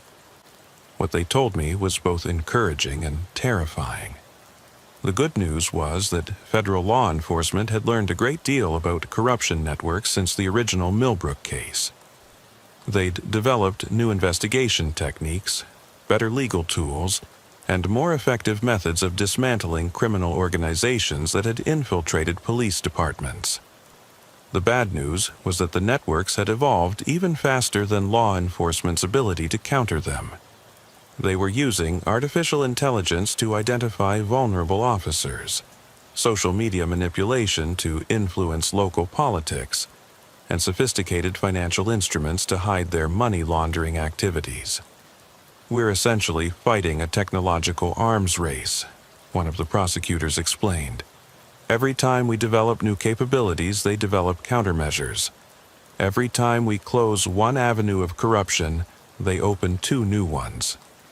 But there was something else they told me that changed my perspective on everything I'd been through. The testimony I'd provided in the original Millbrook case had been used to develop new training programs for law enforcement officers across the country. Federal agencies were using my story, and the stories of other former corrupt officers who'd become whistleblowers, to help honest cops recognize and resist recruitment by criminal organizations. Your decision to save Detective Martinez's life and testify against the network has probably prevented thousands of officers from becoming corrupt, one of the Justice Department officials said. The training programs based on your experience have been implemented in over 3,000 police departments nationwide. That knowledge gave me the courage to make a decision that would have seemed impossible 8 years earlier. I decided to come out of witness protection and return to public law enforcement training work, using my real name and telling my real story to help other officers avoid the mistakes I'd made. The federal protection didn't end. I still have security measures that I can't discuss, and there are still people out there who would like to see me dead. But I'm no longer hiding from them, no longer allowing their threats to control my life. I currently work as a senior instructor at the Federal Law Enforcement Training Centers, where I teach courses on corruption recognition, ethical decision-making, and whistleblower protection. My classes are attended by federal agents, state investigators, and local police officers from around the country. The story I tell them is simple. Corruption doesn't announce itself with obvious criminal offers. It starts with small compromises that seem reasonable at the time. It progresses through a series of escalating commitments that make backing out increasingly difficult. And it ends with good people doing terrible things because they've lost sight of why they became police officers in the first place. But I also tell them that it's never too late to make the right choice. That courage isn't the absence of fear. It's doing the right thing despite being afraid. That protecting the public sometimes means protecting them from other police officers, even when those officers are your friends, your supervisors, or your partners. Most importantly, I tell them that law enforcement is a sacred trust that can't be bought, sold, or compromised without destroying something essential about the relationship between police and the communities they serve. The Millbrook Police Department no longer exists, but its legacy lives on in the training programs and investigative techniques that federal law enforcement has developed to prevent similar corruption from taking root elsewhere. Chief Harrison died in prison, but his methods are still being used by criminal organizations that recruit police officers in rural communities across the country. Thomas Morrison is serving multiple life sentences, but the money laundering systems he developed are still being used to clean criminal proceeds through legitimate businesses. The battle between corruption and integrity in American law enforcement continues, and it will probably continue for as long as there are people with badges and people with money who want to buy their services. But every officer who chooses integrity over convenience, every department that implements effective oversight systems, every community that holds its police accountable, all of them are part of the solution to a problem that threatens the foundation of law and order in our society. The corruption that destroyed the Millbrook Police Department wasn't unique, wasn't isolated, and wasn't a historical artifact that we can safely ignore. It's an ongoing threat that requires constant vigilance, continuous training, and unwavering commitment to the principles that make law enforcement a profession rather than just a job. That's the message I try to convey in every class I teach, every presentation I give, every conversation I have with law enforcement officers who are facing the same choices I faced in Millbrook. The badge gives you power, but it doesn't give you wisdom. The uniform commands respect, but it doesn't guarantee integrity. The authority we wield as police officers can be used to protect communities or to prey on them. And the difference between those choices defines not just individual careers, but the entire institution of law enforcement. I made the wrong choices for 3 years before I found the courage to make the right one. 2 people died because of my weakness, my greed, and my fear of doing what I knew was right. But maybe their deaths won't be completely meaningless if sharing their story helps other officers make better choices when they face similar situations. Maybe it will help preserve some small piece of the public trust that police corruption destroys one compromised officer at a time. That's what I tell myself when I wake up thinking about Sarah Chen and Ronald Castellano anyway. And sometimes on good days, I almost believe it.